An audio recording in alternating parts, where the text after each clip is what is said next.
The sky above Ardent X hung low and heavy, a sickly green-tinged canopy of clouds that never quite delivered on their promise of rain. Lieutenant Mara Keller wiped the back of her hand across her forehead, collecting beads of sweat that seemed to replenish themselves instantly in the cloying humidity. 12 years into the Interstellar Coalition War, and here she was, mapping alien flora on a forgotten jungle planet, while the real battles raged across star systems. "Movement at 2 o'clock, Specialist Rivera murmured into the comm, his voice tight with the particular tension that came with being in unfamiliar territory. Mara's gaze snapped to the right, where the dense foliage of Ardent X's jungle swayed slightly against the prevailing breeze. She raised her hand, signaling the 4-person scout team to freeze. The movement stilled. For 30 seconds. Nothing happened. "Probably just local fauna," she said finally, but kept her particle rifle at the ready. "Remember the briefing. Most native species are non-aggressive unless directly threatened." "With respect, Lieutenant," Rivera replied. "That's what they said about Epsilon 9. Mara didn't respond. Everyone knew what had happened on Epsilon 9. A supposedly peaceful ecosystem that had turned out to harbor parasitic organisms capable of taking over a human nervous system in under an hour. 57 coalition troops lost before they'd even understood what was happening. "This isn't Epsilon 9, she said firmly. "But stay alert. We're here to catalog resources, not become them." The team continued their advance through the jungle, each step accompanied by the soft squish of decomposing vegetation beneath their boots. The air smelled of rot and renewal, the eternal cycle of life peculiar to Ardent X, where plants died and regenerated at an accelerated rate. Resource extraction would be tricky here, but the mineral deposits detected by orbital scans made it worth the Coalition's effort. Tetrium deposits, essential for faster-than-light drive components, had become increasingly rare as the war dragged on. Mara consulted her wrist display, which showed their position relative to the nearest promising geological formation. "Another kilometer northeast," she instructed. "We'll collect samples there and—" The attack came without warning. One moment, Mara was studying her map. The next, she was diving sideways as a spray of bioorganic projectiles shredded the air where she'd been standing. Rivera wasn't as quick. A barbed spine the length of a human forearm punched through his chest plate, the impact throwing him backward into the trunk of a massive tree-like organism. He didn't scream. There wasn't time. "Contact!" Mara shouted, rolling behind a fallen log as more spines whizzed overhead. "Hostiles at 11 and 2! Her remaining team members, Corporal Jansen and Private Nakamura, scrambled for cover. Jansen managed to get off a few shots from her rifle before another volley of projectiles forced her down. "I don't see them!" Nakamura yelled, panic evident in his voice. It was his first deployment. Mara forced herself to breathe slowly, to observe. There, a shifting pattern against the verdant backdrop. Something that looked like jungle but moved with purpose. The native predator mimics they'd been warned about but told were rare. Apparently not rare enough. "They're camouflaged," she called out.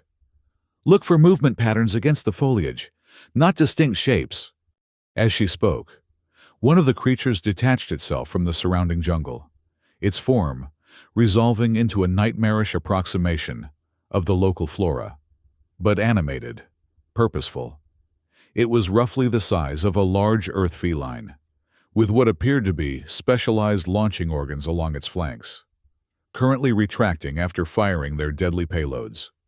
Mara aimed and fired, her particle beam slicing through the creature's central mass. It emitted a high-pitched keening sound before collapsing back into the undergrowth. But where there was one, there would be— "On your 6!" Jansen shouted. Mara spun just as another predator mimic lunged at her from behind. There was no time to aim. She swung her rifle like a club, connecting with the creature's approximation of a head. The impact jarred her arms to the shoulders, but the creature recoiled. As it reared back for another attack, something strange happened within Mara's body. A surge of heat flooded her system, starting at her core and radiating outward. Her vision sharpened dramatically, the world around her seeming to slow down. She could see individual barbs forming along the creature's launching organs, could trace the tension in its musculature as it prepared to strike.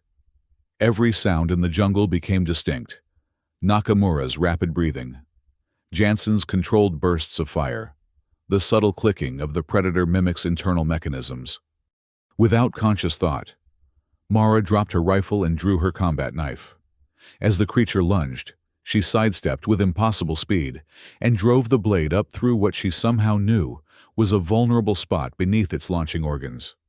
The creature convulsed violently, then went limp. "Lieutenant!" Jansen's voice seemed to come from very far away, though she was only meters distant.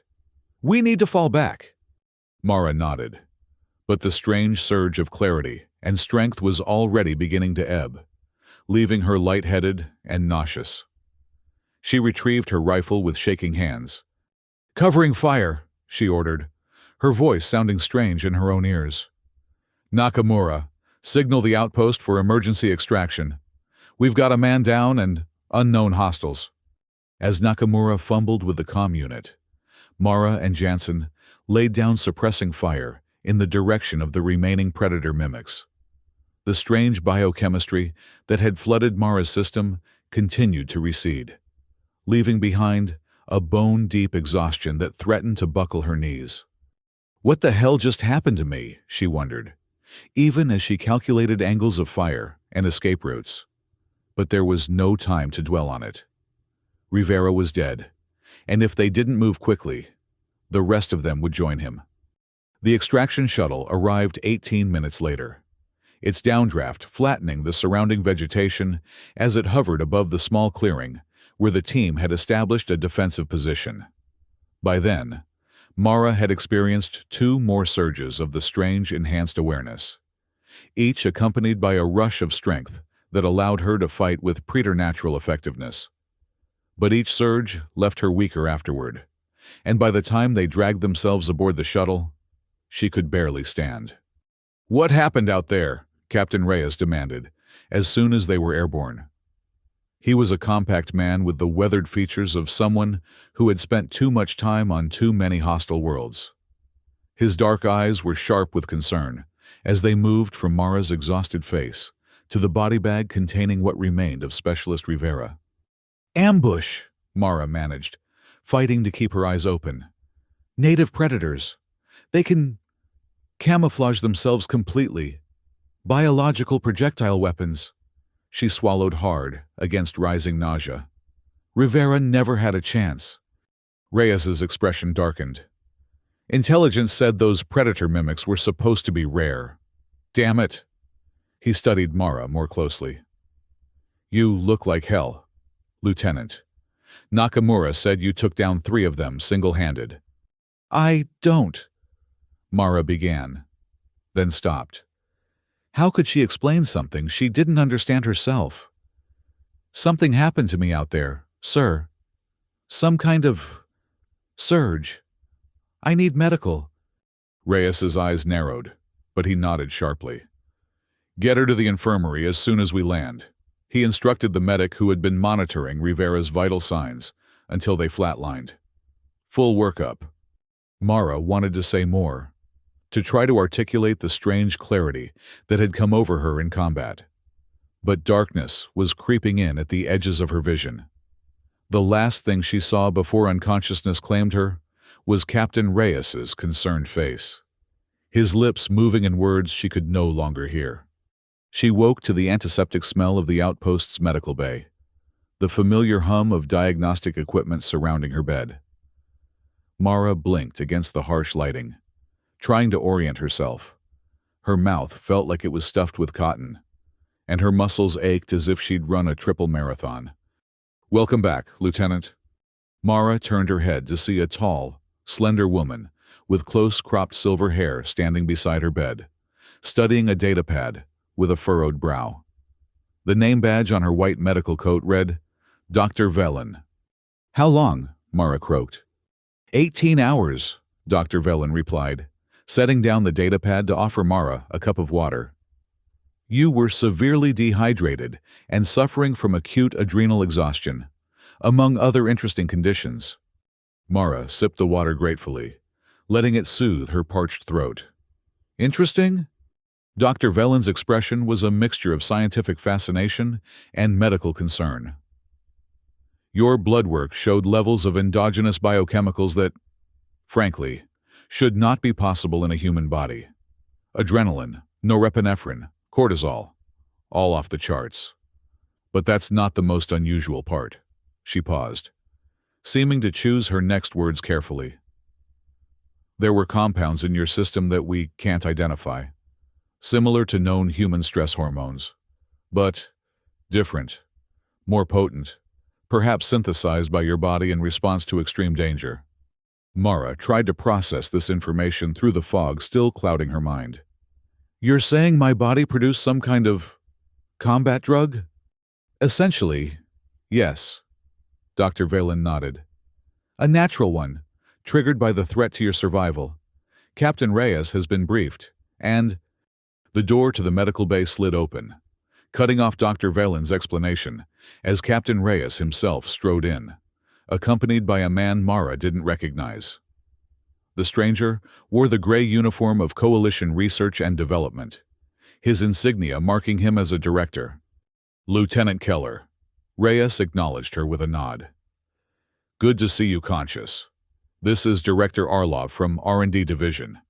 He has some questions about your experience in the field. Arlov stepped forward, his pale eyes intense behind rimless spectacles. He was tall and thin, with a narrow face that reminded Mara uncomfortably of the predator mimics they'd encountered in the jungle. Lieutenant, he began without preamble. Your medical readings are quite extraordinary. I'd like you to describe, in detail, what you experienced during the engagement with the native predators. Mara glanced at Captain Reyes, who gave her an almost imperceptible nod. She took another sip of water, gathering her thoughts. It was like someone flipped a switch inside me, she said finally. One moment I was fighting for my life. The next I was enhanced. My vision sharpened. My strength increased. Time seemed to slow down. I could perceive details I shouldn't have been able to see. React faster than I should have been able to move. She frowned at the memory. It happened 3 times during the engagement, each episode lasting maybe 30 seconds. After each one, I felt progressively worse, weak, nauseous, disoriented. Arlov was nodding, a gleam of excitement in his eyes that Mara found unsettling. And did you consciously trigger these episodes, or did they occur spontaneously? The first was spontaneous, Mara replied. The others, I'm not sure. I remember feeling desperate, knowing we wouldn't survive unless I could fight more effectively. Maybe I wanted it to happen again. Fascinating, Arlov murmured. He turned to Dr. Velen. We'll need to run tests, controlled environments, varying stimuli to trigger the response. If we can isolate the compounds and determine the mechanism. Director, Captain Reyes interrupted, his voice hard. Lieutenant Keller has just survived a traumatic combat situation and lost one of her team. Perhaps we could give her time to recover before turning her into a lab rat. Arlov's expression cooled. Of course, Captain. But you understand the potential significance of this discovery. If other human soldiers could be trained to access this biochemical response, or if we could synthesize these compounds. He left the implications hanging in the air. I understand the potential tactical advantages, Reyes acknowledged, but I also understand the medical risks. Dr. Velen, what's your assessment? The doctor's expression was grave. Lieutenant Keller suffered significant physiological stress from these episodes. Continued or frequent occurrence could lead to cardiac damage, neurological impairment, or worse. We need to proceed with extreme caution. Noted, Arlov said dismissively. But the Coalition is losing this war. Captain, We can't afford to ignore any potential edge, no matter the cost." "The cost being my life?" Mara interjected, her voice stronger than she expected. All three turned to look at her, as if surprised she was participating in the conversation about her own body. "The cost being measured risk for immeasurable gain," Orlov countered smoothly. "You're a soldier, Lieutenant. You understand sacrifice." "I understand consent," Mara replied evenly. "And I haven't given mine for whatever you're planning." A tense silence filled the room. Finally, Captain Reyes cleared his throat. "Let's table this discussion until Lieutenant Keller has had time to recover," he suggested, though his tone made it clear it wasn't merely a suggestion. "Director Orlov, I'm sure you have preliminary reports to file." Orlov's lips thinned with displeasure, but he nodded curtly. "Very well, Lieutenant. I'll be in touch." He turned and left without further ceremony. When the door had closed behind him, Reyes turned to Mara with a grimace. "Sorry about that. Orlov arrived on the supply shuttle as soon as your preliminary medical data reached Coalition Command. They're very interested in your condition." "My condition," Mara repeated flatly. "Is that what we're calling it?" Reyes sighed, suddenly looking every one of his 40-plus years. "What would you call it, Lieutenant?" Mara considered the question. What had happened to her in the jungle wasn't normal, wasn't natural, except that it had come from within her own body. A survival mechanism she'd never known she possessed. "An adaptation," she said finally. "One I don't fully understand yet." Reyes nodded thoughtfully. "Fair enough. Rest up, Keller. You're on medical leave for the next 72 hours, by my order. After that," he shrugged, "we'll see what Command has to say." After he left, Dr. Velen approached Mara's bedside again. "He's right. You know, you need rest. Your body has been through an extraordinary trauma." "What do you think they'll do?" Mara asked quietly. Dr. Velen's expression was sympathetic but resigned. "They'll want to study you, understand what happened. The Coalition is desperate for advantages in this war, and what your body did, it could be significant." "And if I refuse?" The doctor's silence was answer enough. Mara closed her eyes, suddenly exhausted again. "How long before I can return to duty?" "That depends," Dr. Velen replied. "On your recovery, on what Command decides, and on whether what happened to you in the jungle was a one-time occurrence or the beginning of something new." "Something new." The phrase echoed in Mara's mind as she drifted back toward sleep. Her thoughts filled with images of jungle predators and her own body turning into something she no longer recognized. As it turned out, Command didn't wait 72 hours. The summons came just 36 hours after Mara had regained consciousness, delivered by a stone-faced Sergeant Tova, a combat veteran whose prosthetic right arm served as a constant reminder of the war's cost. "Lieutenant Keller," Tova said, her voice carefully neutral as she stood at the foot of Mara's bed. "You're requested in Lab 3 at 0800 tomorrow. Director Orlov's orders, countersigned by Colonel Vega." Mara, who had been in the process of getting dressed in preparation for discharge from the medical bay, paused with her uniform jacket half on. "Lab 3? Not the briefing room?" Tova's expression didn't change, but something flickered in her eyes. Concern, perhaps, or unease. "No, ma'am. Lab 3. You're to report directly to Director Orlov for, quote, assessment of tactical enhancement potential." Of course, they weren't wasting any time. Mara finished putting on her jacket, taking care to fasten each button precisely, giving herself a moment to control the surge of anger and apprehension that rose within her. "Understood, Sergeant, thank you." Tova hesitated, then stepped closer, lowering her voice. "Permission to speak freely, Lieutenant?" Mara raised an eyebrow. "Granted." "I've seen Orlov's type before," Tova said, the words coming out in a rush. "R&D directors who see soldiers as components, not people. who push too hard and too fast because they're not the ones who have to live with the consequences. She glanced down at her prosthetic arm. Be careful in there. Don't let them push you beyond what's safe. The warning surprised Mara. Tova was known for her by-the-book approach, her unwavering loyalty to the coalition. For her to express concern about a superior officer's methods was unexpected. Thank you, Sergeant, Mara said quietly. I'll keep that in mind. Tova nodded briskly, then stepped back, her professional demeanor firmly back in place. 0800 Lab 3, don't be late. She turned on her heel and left. Dr. Velen, who had been preparing Mara's discharge paperwork nearby, approached as soon as Tova was gone. I heard, she said without preamble. I've requested to be present during any tests they conduct, as your attending physician. So far, I've been denied.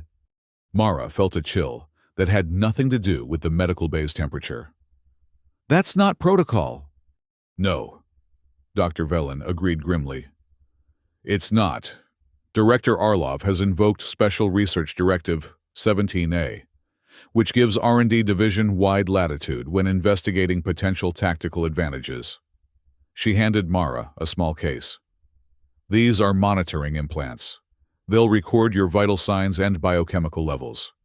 They're keyed to my medical override codes, so the data comes to me regardless of any security classifications Arlov puts in place. Mara took the case, surprised by the doctor's actions, which skirted dangerously close to insubordination. Why are you doing this? Dr. Velen's expression was grim. Because I've seen the preliminary models for what your body did in the jungle. The levels of hormones and neurotransmitters you produced should have killed you. The fact that they didn't is remarkable, but it doesn't mean you can withstand repeated episodes without permanent damage. She met Mara's gaze directly. And because I took an oath to do no harm, which sometimes means protecting patients from those who would harm them in the name of the greater good. The implications hung heavy in the air between them. Mara nodded slowly, slipping the case into her pocket. Thank you, Doctor. Don't thank me yet, Dr. Velen replied softly. Just be careful tomorrow. And Mara? It was the first time she'd used the lieutenant's first name. Remember that whatever happens in that lab, it's still your body, your choice. But as Mara left the medical bay and made her way to her quarters, she wondered how much choice she really had. The war had been grinding on for 12 years, with the coalition slowly losing ground to the ascendancy forces across multiple star systems. If what had happened to her could somehow be replicated, weaponized, would her individual rights matter against the survival of humanity? She entered her Spartan quarters and sat heavily on the edge of her bunk, mind racing with possibilities, none of them particularly comforting. After a moment, she reached for her personal datapad and pulled up the file on Special Research Directive 17A. As a lieutenant, she had limited access to command-level protocols, but basic information was available to all officers. The directive had been implemented 5 years into the war, following the devastating losses at the Battle of Proxima Centauri. It authorized accelerated research into non-traditional combat enhancements, with reduced oversight and ethical constraints, when potential advantages could significantly impact strategic outcomes. The language was deliberately vague, giving R&D nearly unlimited authority to pursue whatever methods they deemed necessary, including, apparently, turning a soldier's own biochemistry into a weapon, regardless of the cost to that soldier. Mara set the datapad aside and lay back on her bunk, staring at the ceiling. She should try to sleep, to be rested for whatever Arlov had planned tomorrow. But her mind refused to quiet. Instead, she found herself reliving those moments in the jungle, the crystalline clarity of perception, the surge of strength, the feeling of being more than human, and afterward, the devastating weakness, as if her body was consuming itself from the inside out. Dr. Velen was right. She couldn't survive many more episodes like that. But if Arlov found a way to trigger the response without the devastating aftermath, would she take it? Would she choose to become something other than fully human if it meant survival, hers, and possibly humanity's? She didn't have an answer by the time she finally drifted into an uneasy sleep. Her dreams filled with jungle predators that wore her own face. Lab 3 was located in the northernmost section of the outpost, a newer addition that hadn't been included in Mara's initial briefing when she'd arrived on Ardent X 3 months ago. The lab's entrance was guarded by 2 Coalition Marines, their expressions impassive as they verified her identity before allowing her to enter. Inside, the space was larger than Mara had expected, divided into several sections. The central area contained a variety of diagnostic equipment, much of it unfamiliar to her. Along one wall was what appeared to be a simulation chamber, its transparent walls currently opaque. The opposite wall held a row of workstations where several technicians in R&D gray were absorbed in their tasks. Director Arlov stood at a central console, deep in conversation with a woman whose uniform markings identified her as a Coalition intelligence officer. They both looked up as Mara entered. "Lieutenant Keller." Arlov greeted her with a thin smile that didn't reach his eyes. Prompt as expected. "This is Major Lin from Intelligence Division. She'll be observing today's assessments." Major Lin, a compact woman with sharp features and calculating eyes, gave Mara a brief nod. "Lieutenant, your experience has generated significant interest at command level." "So I've gathered," Mara replied neutrally. "May I ask what exactly you'll be assessing today?" "Your unique biochemical response to threat stimuli," Arlov explained, his tone shifting to one of scientific enthusiasm. "We've prepared a series of simulations designed to gradually increase stress levels. The goal is to determine the threshold at which your body triggers what we're calling the surge response, and to measure the duration and intensity under controlled conditions. Simulations, not actual combat." Then, Mara felt a small measure of relief, though it was tempered by wariness. "And if the response doesn't trigger?" "Then we adjust the parameters until it does," Major Lin interjected smoothly. "This is too important to accept failure, Lieutenant." Before Mara could respond, the lab door opened again, and Captain Reyes entered, his expression thunderous. "Director Arlov," he said, not bothering with pleasantries. "I was just informed of this session 5 minutes ago. As Lieutenant Keller's commanding officer, I should have been consulted before any testing began." Arlov's expression cooled. "Captain, your presence isn't required for this assessment. In fact, Special Research Directive 17A specifically authorizes—" "I'm well aware of what the directive authorizes," Reyes cut him off. "I'm also aware that it doesn't supersede a commanding officer's right to ensure the well-being of their personnel." He turned to Mara. "Lieutenant, how are you feeling? Dr. Velen mentioned concerns about your recovery period." "I'm functional, sir," Mara replied carefully, aware of the delicate politics at play. "But I share Dr. Valen's concerns about repeated triggering of the surge response without fully understanding the physiological impact." "Your concerns are noted," Major Lin said dismissively. "But the Coalition needs answers, not caution. Every day we delay gives the Ascendancy another opportunity to push deeper into our territory." Reyes's jaw tightened, but he didn't argue further. Instead, he turned to Arlov. "I'll be observing the entire session, and I want Dr. Velen present to monitor Lieutenant Keller's medical condition." "Dr. Velen is otherwise engaged," Arlov replied smoothly. "We have qualified medical personnel on staff. Now, if we could proceed." He gestured toward the simulation chamber. "Lieutenant, if you would." Mara hesitated, looking to Captain Reyes, who gave her a slight nod. Whatever was going to happen, at least he would be watching. It was small comfort, but better than facing Arlov's assessment alone. The simulation chamber was sterile and white, with a neural interface chair at its center. A technician helped Mara into the chair and began attaching sensors to her temples, wrists, and over her heart. "The simulation will be fully immersive," the technician explained as he worked. "Your conscious mind will know it's not real, but your body won't be able to distinguish between the simulation and reality. That's the point, to trigger genuine physiological responses." "I understand," Mara said, though understanding didn't make the prospect any less unsettling. "We'll start with a baseline scenario, moderate threat level, similar to what you experienced in the jungle." Arlov's voice came through a speaker overhead. "Then gradually increase intensity until we achieve the desired response." The desired response. As if what had happened to her was something to be replicated, weaponized. Mara took a deep breath, centering herself as the technician finished with the sensors and stepped back. Beginning simulation in 3, 2, 1. The white walls around her shimmered and dissolved, replaced by the dense foliage of Ardent X's jungle. The recreation was perfect.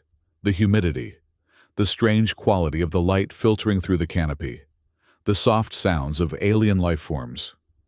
Mara found herself standing in a small clearing, particle rifle in hand. It felt solid, real. A rustle in the underbrush to her left. Mara spun, bringing the rifle up to firing position. A predator mimic emerged, its form shifting and blending with the surrounding vegetation. She fired, the particle beam cutting through the creature's central mass. It collapsed, just as the real one had in the jungle. Another sound behind her, another predator, then a third. Mara dispatched them with practiced efficiency, her heart rate elevated but steady. This was just combat, challenging, but nothing she hadn't handled before. "Increasing threat level," Arlov's disembodied voice announced. The jungle darkened suddenly, as if storm clouds had gathered overhead. The predator mimics became more numerous, their attacks more coordinated. Mara found herself surrounded, firing in all directions, rolling and diving to avoid their projectiles. A barb grazed her arm, leaving a burning trail across her skin. The pain felt real. Still, there was no surge of the strange biochemicals that had overtaken her in the real jungle. She fought well, but as a normal human soldier, skilled but limited. Further increasing threat level. The simulation shifted. Now she was alone, her team missing or dead. The jungle itself seemed to come alive around her, branches reaching down to ensnare her, roots rising to trip her as she ran. The predator mimics had evolved, growing larger, their projectiles more deadly. One caught her in the leg, the impact driving her to her knees. Mara felt her heart pounding, her breathing rapid and shallow. Fear twisted in her gut, real and immediate, despite her conscious knowledge that none of this was actually happening. Still, there was no surge. Implementing maximum threat parameters, the world around her transformed again. Now she was back at the outpost, but it was under attack. Coalition personnel ran in panic as Ascendancy forces cut them down mercilessly. Through the chaos, Mara spotted familiar faces: Nakamura, Jansen, Dr. Velen, Captain Reyes, all fighting desperately, all dying one by one. "This isn't real," Mara muttered to herself, even as adrenaline flooded her system. "This isn't happening." But her body didn't care about that distinction. As she watched Captain Reyes fall under enemy fire, something inside her finally snapped. Heat bloomed in her core, radiating outward until her entire body seemed to vibrate with it. Her vision sharpened dramatically, the simulation around her taking on an almost painful clarity. She could see the individual particles in the energy weapons beams, could track the trajectory of each projectile. Time seemed to slow. Mara moved with impossible speed, her body responding to commands before she had fully formed them in her mind. She tore through the Ascendancy soldiers like they were made of paper, each movement precise, devastating. She felt no pain, no fatigue, only a crystalline focus that reduced the entire world to targets and threats. "We have surge confirmation," she heard Arlov say, his voice seeming to come from very far away, maintaining maximum threat level to measure duration. "No," Mara tried to speak, to tell them she needed to stop, but her voice wouldn't work. The surge had taken over completely, turning her into something that was no longer fully under her own control. She was a passenger in her own body, watching as it performed feats of strength and speed that should have been impossible. And underneath the power was something darker, a rage that threatened to consume everything, even the thin thread of her own consciousness. This hadn't happened in the real jungle. There, the surge had enhanced her, but she had remained in control. This was different. This was becoming something else entirely. With a tremendous effort of will, Mara fought against the biochemical tide sweeping through her system. "End simulation," she managed to gasp, the words feeling like they were being torn from her throat. "End it now!" For a moment, nothing happened. Then, mercifully, the outpost and the Ascendancy soldiers dissolved around her, the white walls of the simulation chamber reappearing. Mara found herself on her knees, shaking violently, sweat pouring down her face. The technician rushed forward, his expression alarmed as he checked her vital signs. "Heart rate dangerously elevated," he reported. "Blood pressure 190/110. Body temperature 39.2 degrees Celsius and rising." The door to the chamber burst open, and Captain Reyes strode in, followed closely by Arlov. "Enough," Reyes snapped. "This session is over. Get a medical team in here immediately." "We're just beginning to collect valuable data," Arlov protested. The surge response was perfectly clear. "And it's killing her," Reyes cut him off. "Look at her! Damn it!" Mara was barely aware of their argument. The surge was receding, leaving behind the now familiar weakness and nausea, but magnified tenfold. Her muscles spasmed painfully, and her vision blurred and doubled. She tried to stand, but collapsed, her legs unable to support her weight. Strong arms caught her before she hit the floor. Reyes, his face tight with concern. "Easy, Lieutenant. Medical's on the way." "The data indicates she's stabilizing," Arlov insisted, consulting a datapad. "The worst is already passing. We should prepare for a second trial, while the neural pathways are still primed." "Absolutely not," a new voice declared. Dr. Velen pushed her way into the chamber, medical kit in hand. She knelt beside Mara, quickly assessing her condition. "Her system is in shock. Another episode could cause permanent damage or death." "Dr. Velen," Arlov said coldly, "I don't recall authorizing your presence."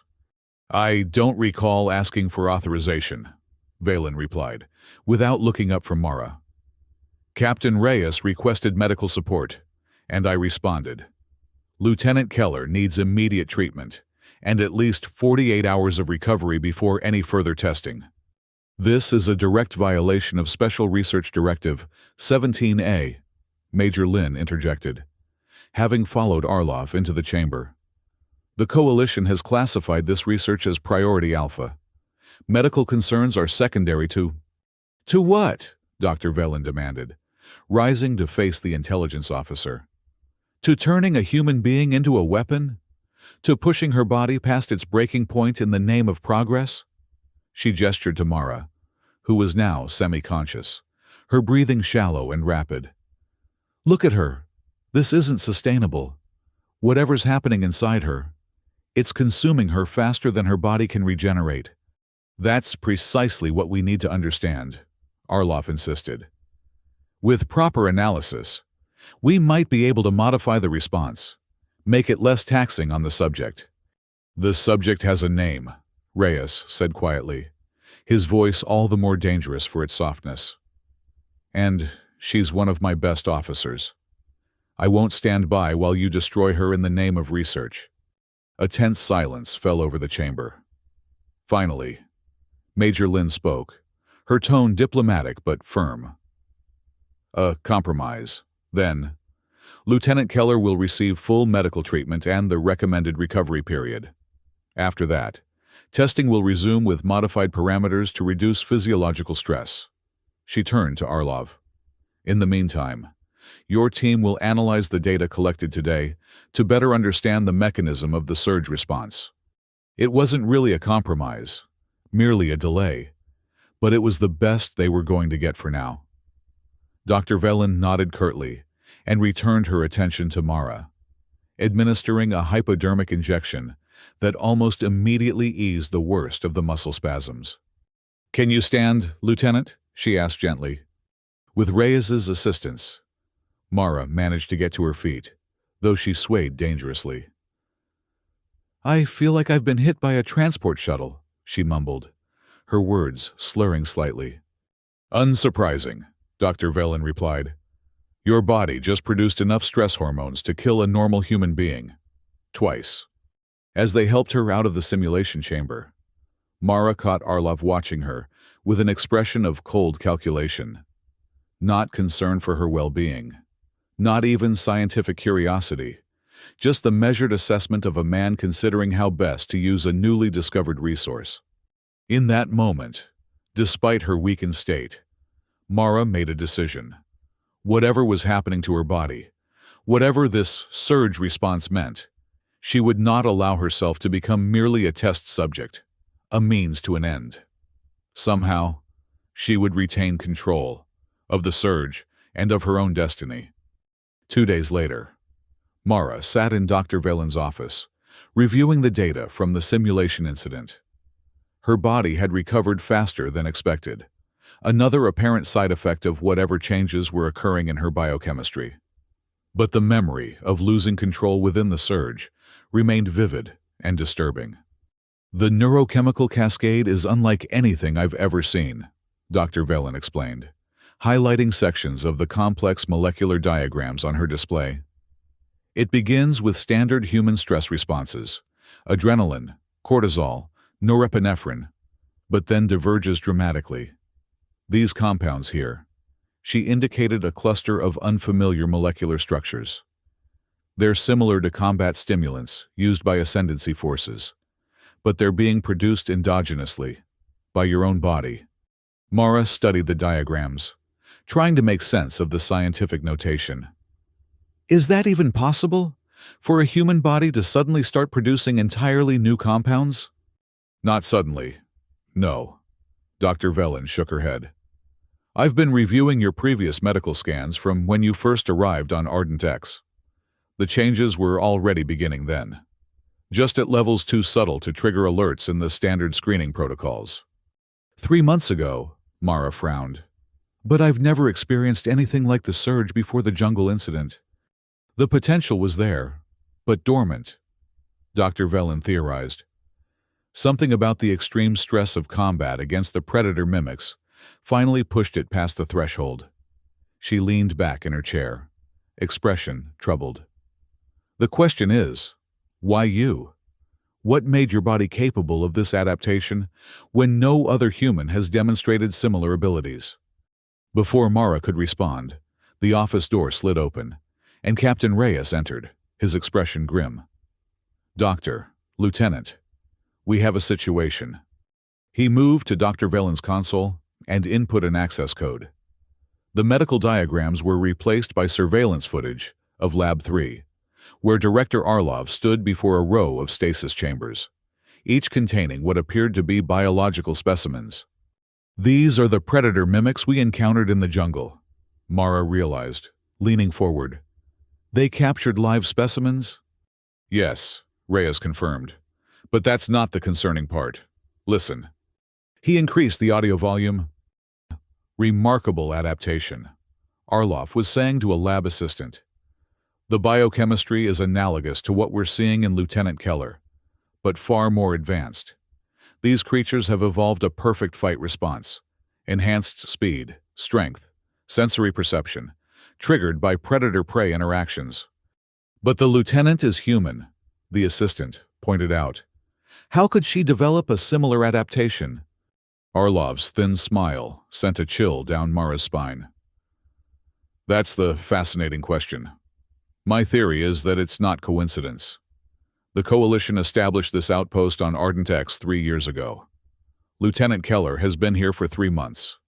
During that time, something in this environment, perhaps airborne compounds from the native flora, or trace elements in the water supply, has been subtly altering her biochemistry, preparing it for this adaptation.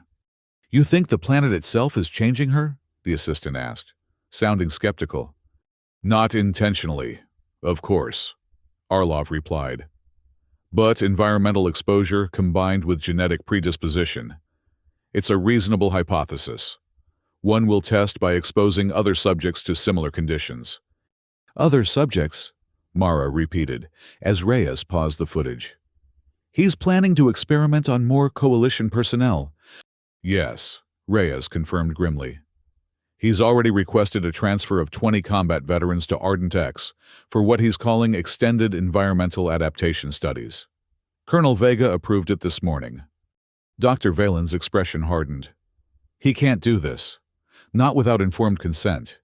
Even Special Directive 17A requires baseline ethical considerations for human experimentation. He's arguing that it's not experimentation, but accelerated adaptation to already existing environmental conditions. Reyes explained. A technicality that lets him bypass the consent requirements. Mara stood abruptly, anger burning through her exhaustion. This is wrong. Whatever's happening to me, subjecting others to it deliberately, without their knowledge. She shook her head. Captain, we have to stop this. Reyes's expression was sympathetic but resigned. I've already filed a formal protest with command. It's been noted and dismissed. The potential tactical advantage is too significant for them to ignore, especially with our recent losses in the Procyon sector. Then what do we do? Mara demanded. Reyes and Dr. Velen exchanged a look that Mara couldn't quite interpret. After a moment, Reyes spoke carefully. Officially, there's nothing we can do. The decision has been made at the highest levels. He paused. Unofficially, we might have options, but they come with significant risk. What kind of risk? Mara asked, though she suspected she already knew the answer. The kind that could end careers, Dr. Velen said quietly. Or worse. Mara considered this. She had dedicated her life to the Coalition, believed in what they stood for, or what they had once stood for. Before 12 years of grinding warfare had eroded principles in favor of expedience. But this, experimenting on their own soldiers without consent, crossed a line she couldn't ignore. I'm listening, she said finally. Reyes nodded, then moved to Dr. Valen's console again, activating privacy protocols that would prevent their conversation from being recorded. First, we need to understand exactly what's happening to you. Not Orlov's version, but the truth. Dr. Valen has a theory. Dr. Valen rose and began pacing, her scientific demeanor taking over. The changes in your biochemistry aren't random mutations. They're too precise, too functional. I think they're the result of activation of dormant genetic potential, capabilities that exist within human DNA but are normally suppressed. Suppressed why? Mara asked. Because they're too costly, Dr. Velen explained. The energy requirements, the cellular damage from repeated activation, these are survival mechanisms meant for extreme circumstances, not routine use. Your body is cannibalizing itself to fuel these enhanced states. Like burning the furniture to heat the house, Mara murmured. Exactly, Dr. Velen nodded. Effective in an emergency, but unsustainable long-term. That's why you feel so depleted afterward.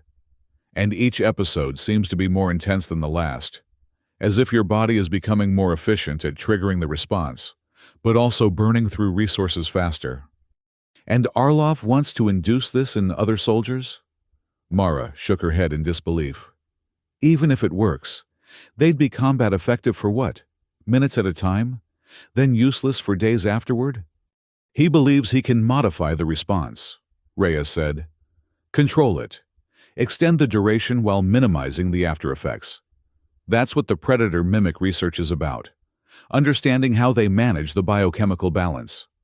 And if he can't, Mara pressed, if he just creates a bunch of soldiers who burn brightly and then burn out completely? Acceptable losses, from Command's perspective, Reyes admitted, his voice bitter. They're looking at strategic outcomes, not individual lives.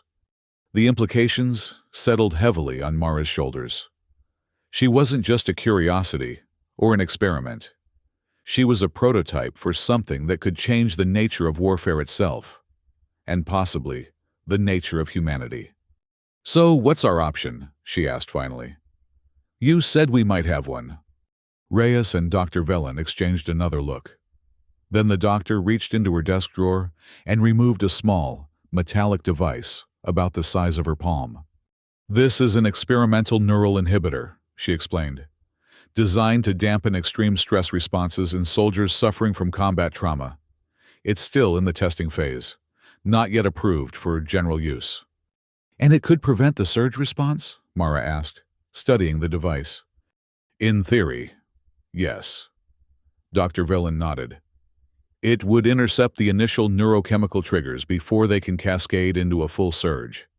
You'd still experience normal stress responses, adrenaline, heightened awareness, but not the extreme enhancement you've been experiencing, which would make you useless to Arlov's research, Reyes added. If you can't demonstrate the surge response in controlled conditions, his entire program loses its foundation. Mara picked up the device, turning it over in her hands. And the risk? Neural inhibitors can have side effects, Dr. Velen admitted. Mood alterations, sensory dulling, cognitive impacts. This model is designed to be more selective than previous versions, but it's still experimental technology. And if Arlov discovers we've deliberately sabotaged his research, Reyes added grimly, the consequences would be severe. For all of us. Mara considered the options before her. Allow Arlov to continue using her as a test subject, potentially leading to a program that would subject other soldiers to the same dangerous biochemical alterations without their consent. Or take a risk on experimental technology that might protect her and others, but could have unknown consequences for her own brain and body, and definitely would have serious consequences if discovered. Neither choice was good, but one, at least, allowed her to retain some agency in what happened to her own body. How soon can we implement the inhibitor? She asked. Dr. Velen and Captain Reyes exchanged relieved glances. The procedure is minimally invasive, Dr. Velen explained. I could do it tonight, here in the medical bay. The device interfaces with your central nervous system at the base of the skull. Recovery is rapid, you'd be fully functional by morning. And the next time Arlov runs his tests? Mara asked. Nothing happens, Reyes said with a grim smile. You perform like a perfectly normal, highly trained coalition soldier. Nothing more, nothing less. After enough failed attempts, he'll have to consider that the surge response was either a one-time anomaly or too unreliable to base a program on. It sounded almost too simple. He'll be suspicious, Mara pointed out, especially after such clear results in the first trial. Let him be suspicious, Dr. Velen replied with uncharacteristic heat. Suspicion isn't proof, and the inhibitor won't show up on standard medical scans. It's designed to be undetectable to prevent enemy forces from identifying augmented soldiers.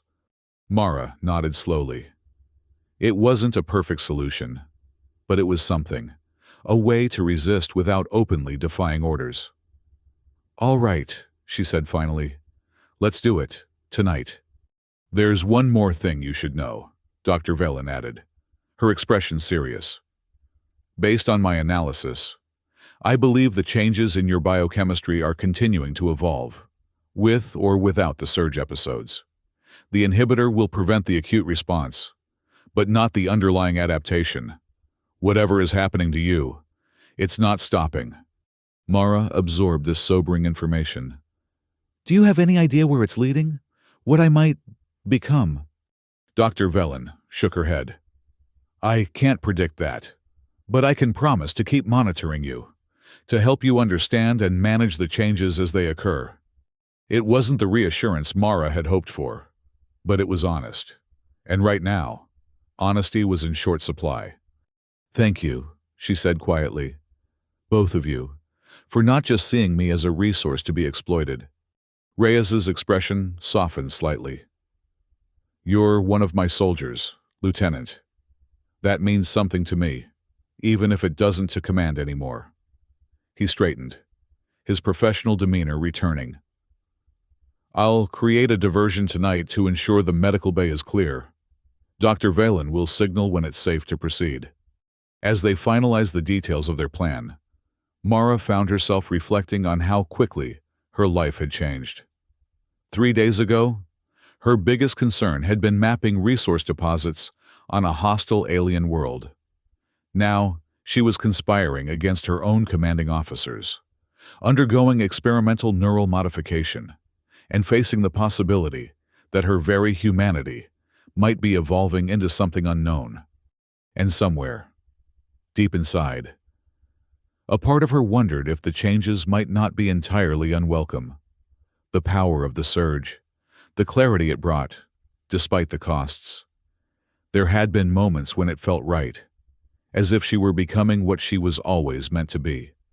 That thought frightened her more than anything else.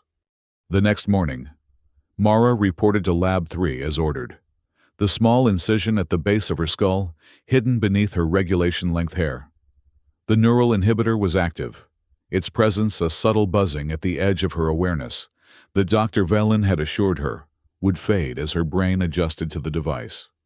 Director Arlov was waiting, along with a team of technicians and, somewhat surprisingly, Sergeant Tova, who stood rigid and expressionless near the simulation chamber. Lieutenant Keller, Arlov greeted her, with the same thin smile as before. I trust you're fully recovered from our previous session.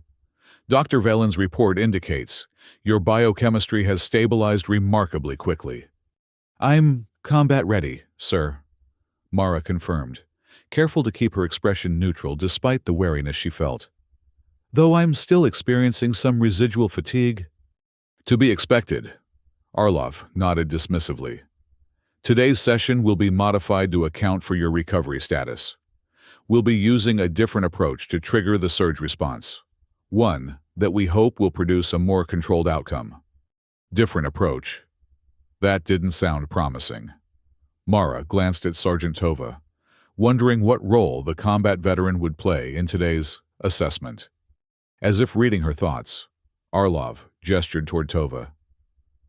Sergeant Tova has volunteered to assist with today's session. Her extensive combat experience makes her an ideal observer for the tactical applications of your unique ability. Volunteered. Something in Tova's rigid posture suggested otherwise, but the sergeant gave no indication of disagreement. I'm honored, Sergeant, Mara said carefully. Tova's eyes met hers briefly. The honor is mine, Lieutenant. Your performance against the Predator mimics was impressive. There was something in her tone that Mara couldn't quite place. Respect, certainly, but also something else. Wariness, perhaps, or fear. If you'll both enter the simulation chamber, Arlov directed, we can begin. Today's scenario will involve direct combat engagement, rather than environmental threats. Our analysis suggests that the surge response is more reliably triggered by immediate physical danger than by general situational stress. Direct combat. Mara felt a chill. You want me to fight Sergeant Tova in the simulation? In a manner of speaking, Arlov confirmed. The simulation will provide the context. But yes, you will be engaging with a real opponent, rather than a programmed one. We believe this will produce more authentic results. Mara glanced at Tova again, who remained expressionless. Was this why she had warned Mara to be careful? Because she knew what Arlov had planned? They entered the simulation chamber together, taking positions at opposite ends. Technicians attached the now familiar sensors to Mara's temples, wrists, and chest, and similar ones to Tova. The scenario will be a close-quarters combat situation. Arlov's voice explained through the overhead speakers. Standard coalition hand-to-hand protocols apply, but with increased intensity. The goal is not to injure each other, but to create genuine combat stress to trigger Lieutenant Keller's surge response. Fight for real, but don't hurt each other. The contradiction would have been almost amusing if the stakes weren't so high. Beginning simulation in 3, 2, 1. The white walls of the chamber transformed into the interior of what appeared to be an Ascendancy transport vessel. Tight corridors, minimal lighting, the hum of engines in the background. Mara found herself in a defensive position, unarmed, facing Sergeant Tova across a narrow passageway. Tova didn't waste time with preliminaries.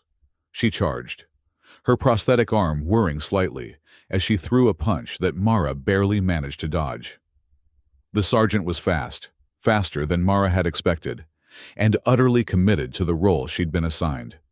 Mara shifted into combat mode, her training taking over as she blocked, countered, and maneuvered in the confined space.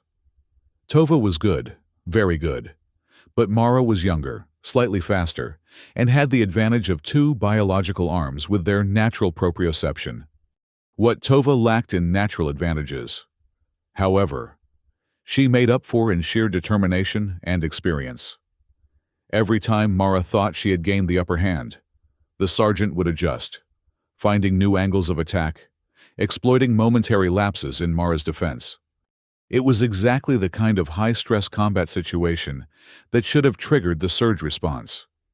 Mara could feel her heart pounding, adrenaline flooding her system, her breath coming in controlled gasps as she fought to maintain her position against Tova's relentless assault. But the crystalline clarity, the preternatural speed and strength, the sense of time slowing, none of it came. The neural inhibitor was working. Increase combat intensity, Arlov's voice commanded from somewhere above. Tova's expression tightened almost imperceptibly. And then, her attacks became even more aggressive, more dangerous. A kick that could have shattered ribs if it had connected fully. A strike from her prosthetic arm that left a dent in the metal bulkhead when Mara ducked beneath it. This wasn't simulation anymore. This was real combat with real consequences. Mara responded in kind, abandoning the pretense of training restraint. She drove a knee toward Tova's midsection, following with an elbow strike that would have incapacitated most opponents. Tova took the hit and kept coming, her face a mask of professional determination. No surge response detected. A technician's voice reported, "Stress indicators are elevated, but within normal combat parameters." "Continue increasing intensity," Arlov ordered, frustration evident in his tone. Tova hesitated for just a fraction of a second, long enough for Mara to see the conflict in her eyes. Then the sergeant reached into a pocket of her uniform and removed what appeared to be a standard-issue combat knife. This had gone too far. A controlled hand-to-hand exercise was one thing. Armed combat without proper protective equipment was quite another. But before Mara could voice an objection, Tova lunged, the blade slicing through the air where Mara's throat had been a moment earlier. Instinct took over. Mara grabbed Tova's wrist, using the sergeant's own momentum to slam her arm against the bulkhead, trying to dislodge the knife. But Tova was prepared for the counter, twisting her body to deliver a punishing blow with her prosthetic arm that caught Mara in the ribs and sent her staggering backward. Pain flared, sharp and immediate. Not simulation pain, but real damage to flesh and bone. Mara fought to regain her balance, to keep Tova and the knife in view as she tried to create distance between them. Still no surge response, the technician reported. Heart rate and adrenal output increased, but no sign of the unique biochemicals from the previous trial. "This is impossible," Arlov's voice came through, heavy with disbelief. "The combat stress should be more than sufficient to trigger the response. Perhaps we need to increase the stakes further." Increase the stakes? What did that mean? Mara didn't have time to wonder, as Tova advanced again. Knife, held in a practiced grip, her movements precise and measured. There was something in the sergeant's eyes now, a silent communication that Mara couldn't quite decipher. Warning? Apology? Then Tova spoke. Her voice pitched low enough that the chamber's audio might not pick it up clearly. "They're watching your biochemistry, not mine," she murmured as she feinted with the knife. "Play along." Before Mara could process this cryptic message, Tova attacked again. But there was something different about her movements now, telegraphed slightly, creating openings that hadn't been there before, deliberately pulling her punches while making it look convincing. Understanding dawned. Tova was giving her an out, a way to end this without either of them getting seriously injured, while still making it appear that they had fought at maximum intensity. Mara adjusted her strategy accordingly, looking for the right moment. It came when Tova lunged again with the knife, leaving a deliberate opening on her left side. Mara countered, moving inside Tova's guard, and delivered a carefully calibrated strike to the sergeant's temple, hard enough to be convincing, but not hard enough to cause real damage. Tova sold it perfectly, her eyes rolling back as she collapsed to the ground, the knife clattering from her hand. Mara immediately knelt beside her, checking her pulse in a show of concern that wasn't entirely feigned. The sergeant's eyes flickered open momentarily, a hint of a nod confirming she was all right. "Simulation terminated," Arlov's voice announced, the Ascendancy ship dissolving around them to reveal the white walls of the chamber once more. Medical personnel rushed in, attending to both women as Arlov and his team reviewed the data with visible frustration. No surge response detected at any point during the engagement, the lead technician confirmed. Lieutenant Keller performed at peak human capability, but showed none of the biochemical markers observed in the previous trial. Arlov's pale eyes narrowed as he studied Mara, who was now helping Tova to her feet. "This makes no sense," he said, more to himself than to anyone else. "The combat stress should have been more than sufficient." "Perhaps it was a one-time phenomenon," Tova suggested, rubbing her temple where Mara had struck her. "Or something specific to the jungle environment that we can't replicate here." "No," Arlov shook his head sharply. "The biochemical markers were too distinct, too purposeful. This isn't random chance, it's an adaptation. We're simply failing to trigger it correctly." He turned to the technicians. "Prepare for a chemical induction protocol. If we can't trigger the surge response through external stimuli, we'll initiate it directly." Chemical induction. That sounded ominous. Mara exchanged a glance with Tova, who gave an almost imperceptible shake of her head, a warning not to protest too obviously. "Director," Mara said carefully, "I'm not familiar with that protocol. What does it involve?" "We'll introduce synthetic analogs of the compounds detected in your system during the previous surge," Arlov explained, his enthusiasm returning as he outlined the procedure. "Combined with targeted electrical stimulation of the regions of your brain that were most active during the event. It's a more direct approach than relying on your body's natural triggers." In other words, they were going to force a surge chemically, bypassing the natural process entirely, and quite possibly bypassing the neural inhibitor as well. Mara felt a cold knot of dread form in her stomach. If they succeeded, and she experienced a surge even more powerful than the previous ones. Before she could formulate a response, the chamber door slid open, and Captain Reyes entered, accompanied by a harried-looking communications officer. "Director Arlov," Reyes called out, his voice tight with controlled urgency. "We have a situation that requires immediate attention. The outpost's long-range sensors have detected Ascendancy ships entering the system. ETA to Ardent X orbit, approximately 6 hours." The announcement sent an immediate ripple of tension through the lab. Arlov's face darkened with frustration and concern.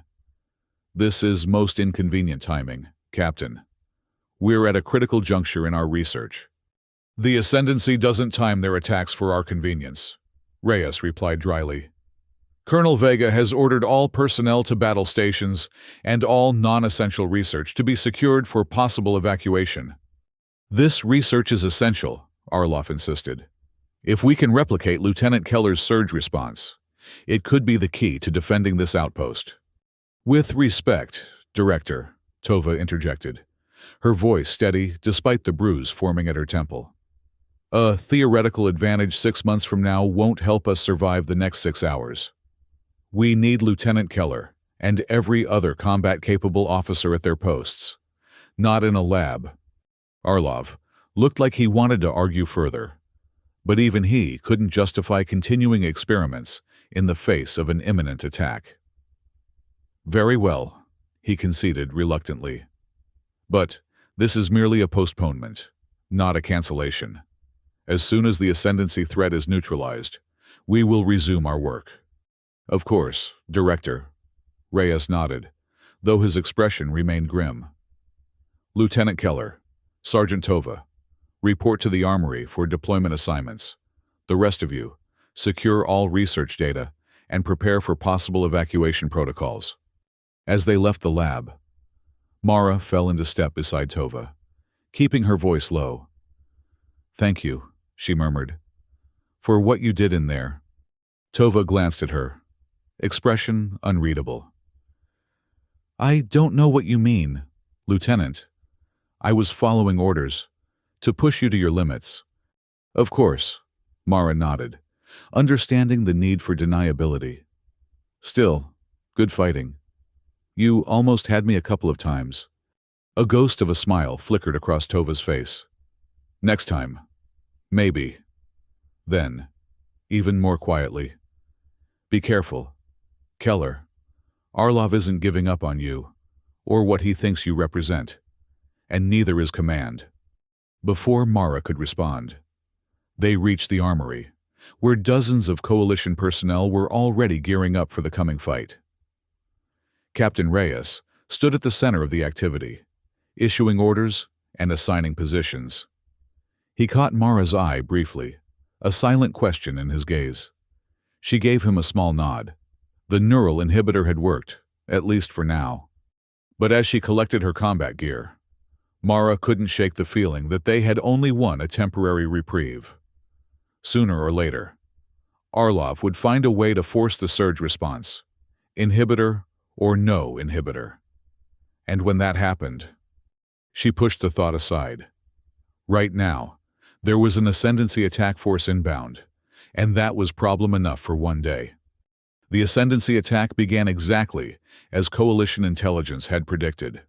A high-orbit bombardment targeting the outpost's communication array and defensive perimeter, followed by dropships deploying ground forces to overwhelm any survivors.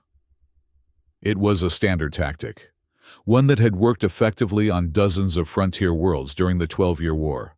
What made this attack different, however, was its precision. The Ascendancy forces seemed to know exactly where to strike for maximum effect, suggesting they had detailed information about the outpost's layout and defenses. They've had inside help, Captain Reyes concluded grimly as he studied the tactical display in the command center. The first wave of bombardment had ended, leaving the outpost damaged but functional. The targeting was too precise for standard reconnaissance. Colonel Vega, a stern-faced woman with 3 decades of Coalition service behind her, nodded in agreement. The question is, what are they after? This outpost isn't strategically vital. We're a research station with minimal military significance. Mara, who had been assigned to Reyes's tactical team, suddenly understood. The research, she said. Arlov's work on the Predator mimics and the Enhancement Project. She carefully avoided mentioning her own role, aware of the sensitive nature of the information. Vega's sharp gaze settled on her. Explain, Lieutenant. Mara hesitated, looking to Reyes for guidance. He gave her a slight nod. Director Arlov has been studying a biochemical adaptation observed in the native Predator mimics, she explained. A combat enhancement that dramatically increases speed, strength, and sensory perception. He believes it could be replicated in human subjects under the right conditions. And the Ascendancy somehow learned of this research, Vega concluded. Which means they either want to destroy it, or, more likely, steal it for themselves. She turned to the communications officer. Where is Director Arloff now? Lab 3, Colonel, the officer replied, after consulting his console. He refused evacuation, saying he needed to secure his research data. Or continue it, Mara thought grimly. With everyone focused on the attack, Arloff would have free rein to pursue his experiments without oversight. Lieutenant Keller, Vega addressed her directly. You're familiar with Arloff's research and Lab 3's layout. Take a squad and ensure the director and his data are secured. Priority is preventing that research from falling into Ascendancy hands. Yes, Colonel, Mara acknowledged, though internally she wondered if keeping the research from the Ascendancy was truly the best outcome. Part of her believed the data would be better off destroyed entirely. I'll accompany Lieutenant Keller, Reyes volunteered. My tactical experience will be useful if we encounter Ascendancy forces en route. Vega nodded her approval. Take Sergeant Tova and her fire team as well. They're our best close-quarters combat specialists. As they left the command center, Reyes fell into step beside Mara. This isn't a coincidence, he said quietly. The timing of this attack, the precision of their targeting. You think Arloff is involved? Mara asked, surprised despite herself. Reyes shook his head. Not directly, but his research has attracted attention. Coalition intelligence, Special Research Division, and now, apparently, Ascendancy spies. There's something about what's happening to you that a lot of powerful people want to control. They collected Sergeant Tova and her team at the armory, quickly briefing them on the mission. Tova's expression remained professional, but Mara caught the flicker of concern in her eyes when Lab 3 was mentioned. Rules of engagement? Tova asked as they checked their weapons. Secure Arloff and his data, Reyes instructed. Lethal force authorized against Ascendancy personnel, but only if necessary. Remember, we don't know what kind of infiltration we're dealing with. They could be disguised as Coalition personnel. Understood, Tova nodded. My team will take point. Lieutenant Keller can identify the critical research materials once we secure the lab. They moved through the corridors of the outpost, now dimly lit by emergency power, after the main generators had been damaged in the bombardment. Occasional tremors shook the structure as distant explosions marked the ongoing battle outside. The sound of particle weapon fire grew closer as they approached the research wing. Contact ahead, Tova reported, raising her fist to halt the squad. 2. No, 3 figures outside Lab 3. Mara peered around the corner and saw 3 individuals in Coalition uniforms, attempting to override the lab's security protocols. Something about their movements seemed off, too precise, too coordinated for standard personnel. Ascendancy infiltrators, Reyes whispered. They're using mimetic disguises, superficial appearance only, not behavior patterns. Tova signaled her team to take flanking positions. On my mark, she murmured into her comm. 3, 2, 1. Execute. The squad moved with practiced efficiency, catching the infiltrators by surprise. 2 went down immediately under precision fire, their Coalition uniforms flickering to reveal the distinctive armor of Ascendancy Special Forces beneath. The 3rd managed to return fire, forcing Mara and Reyes to take cover behind a structural support. Lab door's been breached, Tova called out as her team advanced. They've already gotten inside. Mara felt a surge of adrenaline, natural, not the enhanced kind, as she realized what that meant. If the Ascendancy captured Arloff and his research, they could potentially develop their own version of the surge enhancement.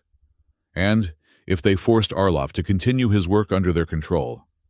Without waiting for orders, she darted from cover, firing her particle rifle in a suppressing pattern that drove the remaining infiltrator back from the lab entrance. Reyes shouted something after her, but she was already through the damaged door, Tova close behind her. The scene inside Lab 3 was chaos. 2 lab assistants lay dead near the entrance, their bodies showing the distinctive energy burns of ascendancy weapons. The simulation chamber had been shattered, its sophisticated equipment destroyed.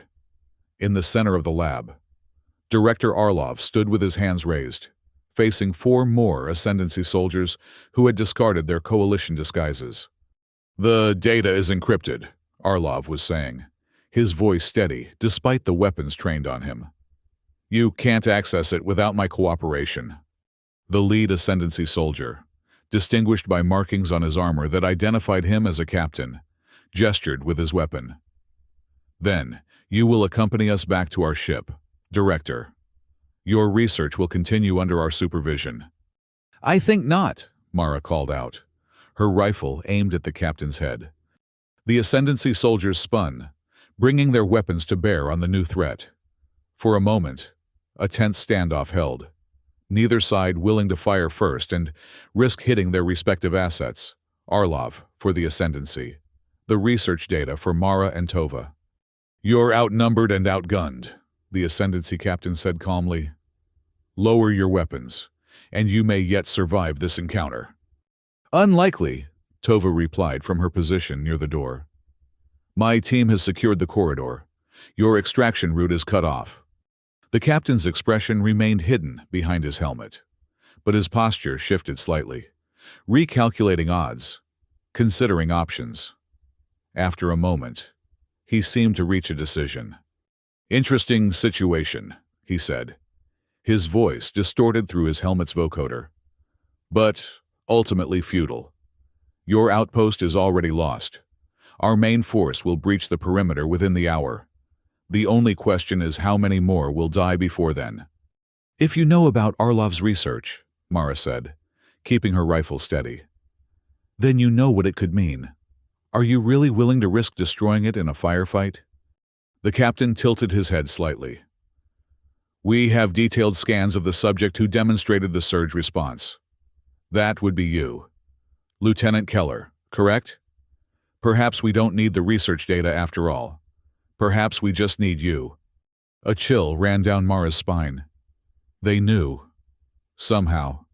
The Ascendancy knew about her specifically. Not just about Arlov's research in general. "You seem very well informed," she replied, trying to keep her voice steady. "Too well informed for a standard raiding party." The captain chuckled, the sound harsh through his helmet. "This war has been going on for 12 years, Lieutenant. Did you think you were the only ones gathering intelligence?" He gestured with his weapon. "Now, you have a choice. Surrender and come with us, both you and the director, or we start killing everyone in this room, beginning with him." He shifted his aim to Arlov, whose face had gone pale. "Don't listen to him, Lieutenant," Arlov said, his voice surprisingly steady. "The research is more important than any individual, including me." For once, Mara found herself agreeing with the director, but not for the reasons he implied.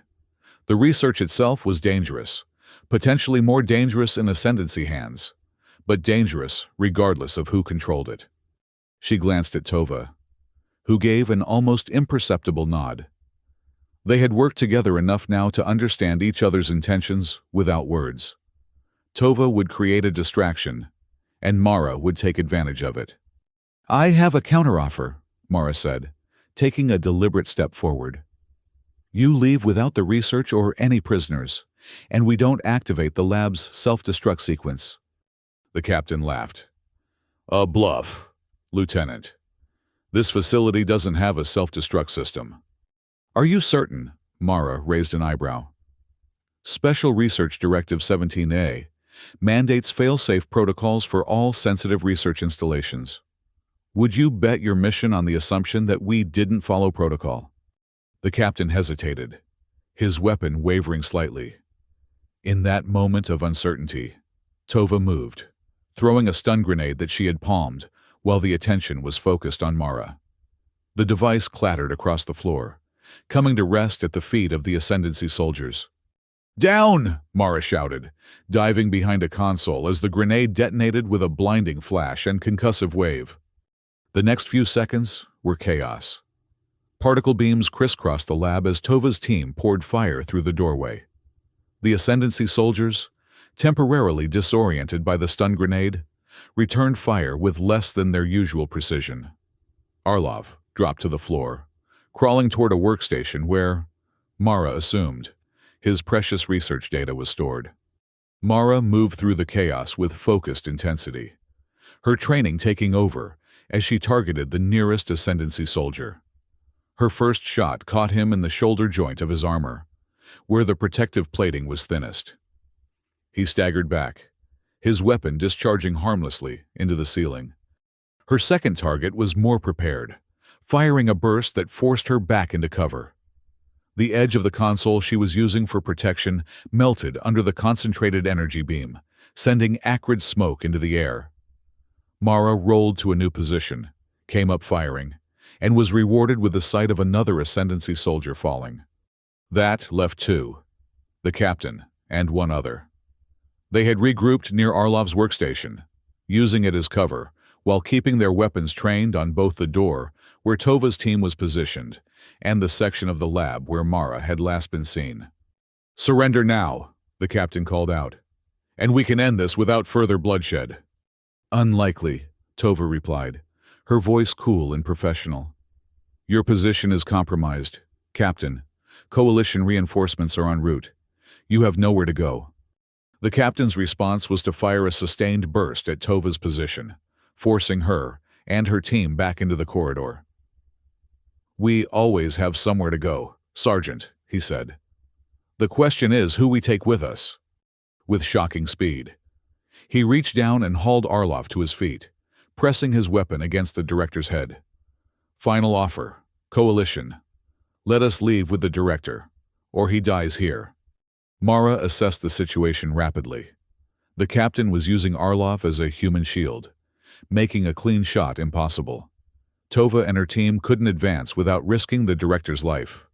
And Arlov himself looked terrified, but also calculating. As if even now, with a weapon to his head, he was weighing options and potential outcomes. "The research," Arlov said suddenly, his voice cracking slightly. "Lieutenant Keller, we cannot allow them to take the research. Protocol Omega. You understand?" Protocol Omega. Mara had never heard the term before, but the intent was clear enough. Arlov wanted her to destroy the research rather than let it fall into Ascendancy hands. For once, she and the director were aligned in their goals, albeit for very different reasons. "Understood," she replied, shifting her position slightly to get a better angle on the workstation. If she could destroy the data storage systems without hitting Arlov, or giving the captain a clean shot at her. "Whatever you're planning, don't," the captain warned, pressing his weapon harder against Arlov's temple. "One wrong move and the director dies."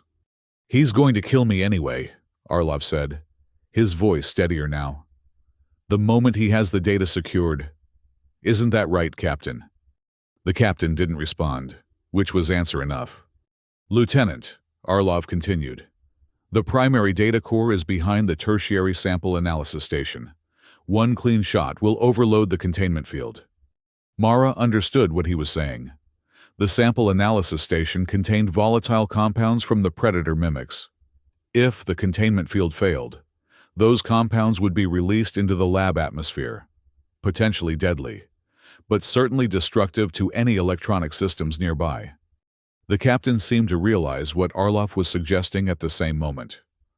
"Stop talking," he ordered, jabbing his weapon against the director's head. "Lieutenant, if you attempt to destroy that data, I will execute the director immediately." "He's dead either way," Mara replied, trying to keep the captain's attention on her while she signaled to Tova with her free hand. "And so are you if you don't surrender now." The captain's helmet turned toward her, the featureless faceplate somehow conveying contempt. Your coalition conditioning is showing, Lieutenant. So willing to sacrifice lives for abstract principles. But I wonder. His voice took on a thoughtful tone. Would you be so eager to destroy the research if you understood what it really means? What you could become? I know exactly what it means, Mara replied coldly. And what I could become. That's why it needs to be destroyed. Such a waste, the captain sighed. But if that's your decision... Everything happened at once. The captain swung his weapon away from Arlov's head, aiming directly at Mara. Arlov, seeing his opportunity, drove his elbow back into the captain's midsection, a futile gesture against armored plating, but enough to throw off his aim.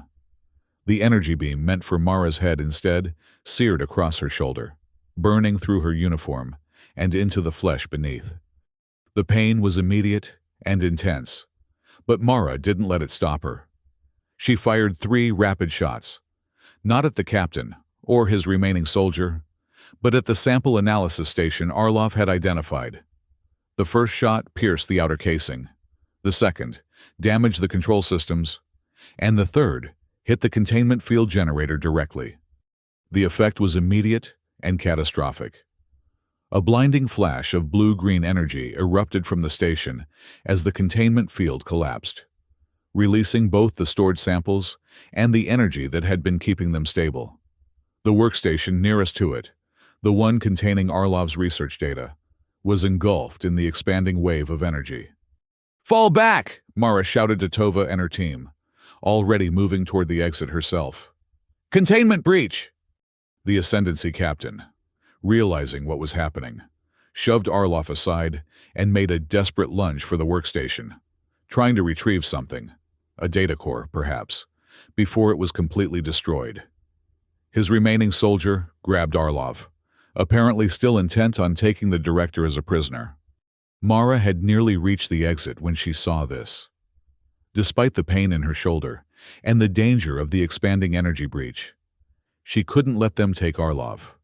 Not because she cared about the director personally, but because of what he knew, what he could help the Ascendancy recreate, even without his original data. She turned back, raising her rifle again. But before she could fire, something unexpected happened. The expanding energy wave from the containment breach washed over the Ascendancy soldiers and Arlov. For a moment, they were silhouetted against the pulsing blue-green light. Then, as the energy interacted with their bodies, they began to change. The captain staggered, his movements becoming erratic as his armor seemed to fuse with his body beneath. The other soldier collapsed entirely, convulsing on the floor. And Arlov stood perfectly still, his back arched, mouth open, in what might have been a scream, though no sound emerged. Then, slowly, he turned to face Mara. His eyes had changed, the pupils expanding until they consumed the iris entirely, turning his gaze into black pools. When he spoke, his voice was different, deeper, resonant with harmonics that shouldn't have been possible from a human throat. "Lieutenant," he said, the words stretching and distorting. "You don't understand what you've done, what you've released." Mara took an involuntary step back, her rifle still raised but her finger hesitating on the trigger. "Director." "The samples," Arlov continued, his movements becoming more fluid, almost predatory. "They're not just biological specimens. They're changing me. I can feel it. The same process that's been happening in you, but accelerated, intensified." A smile spread across his face. Too wide, too many teeth. "It's glorious." The captain had regained his footing, though his movements remained jerky, uncoordinated. What is happening?" he demanded, his vocoder unable to fully mask the panic in his voice. "Evolution," Arlov replied, turning toward the Ascendancy soldier. "Or perhaps revolution, the next stage of adaptive response." Without warning, he lunged at the captain, moving with a speed that shouldn't have been possible for a man of his age and build. His hands, no longer entirely hands.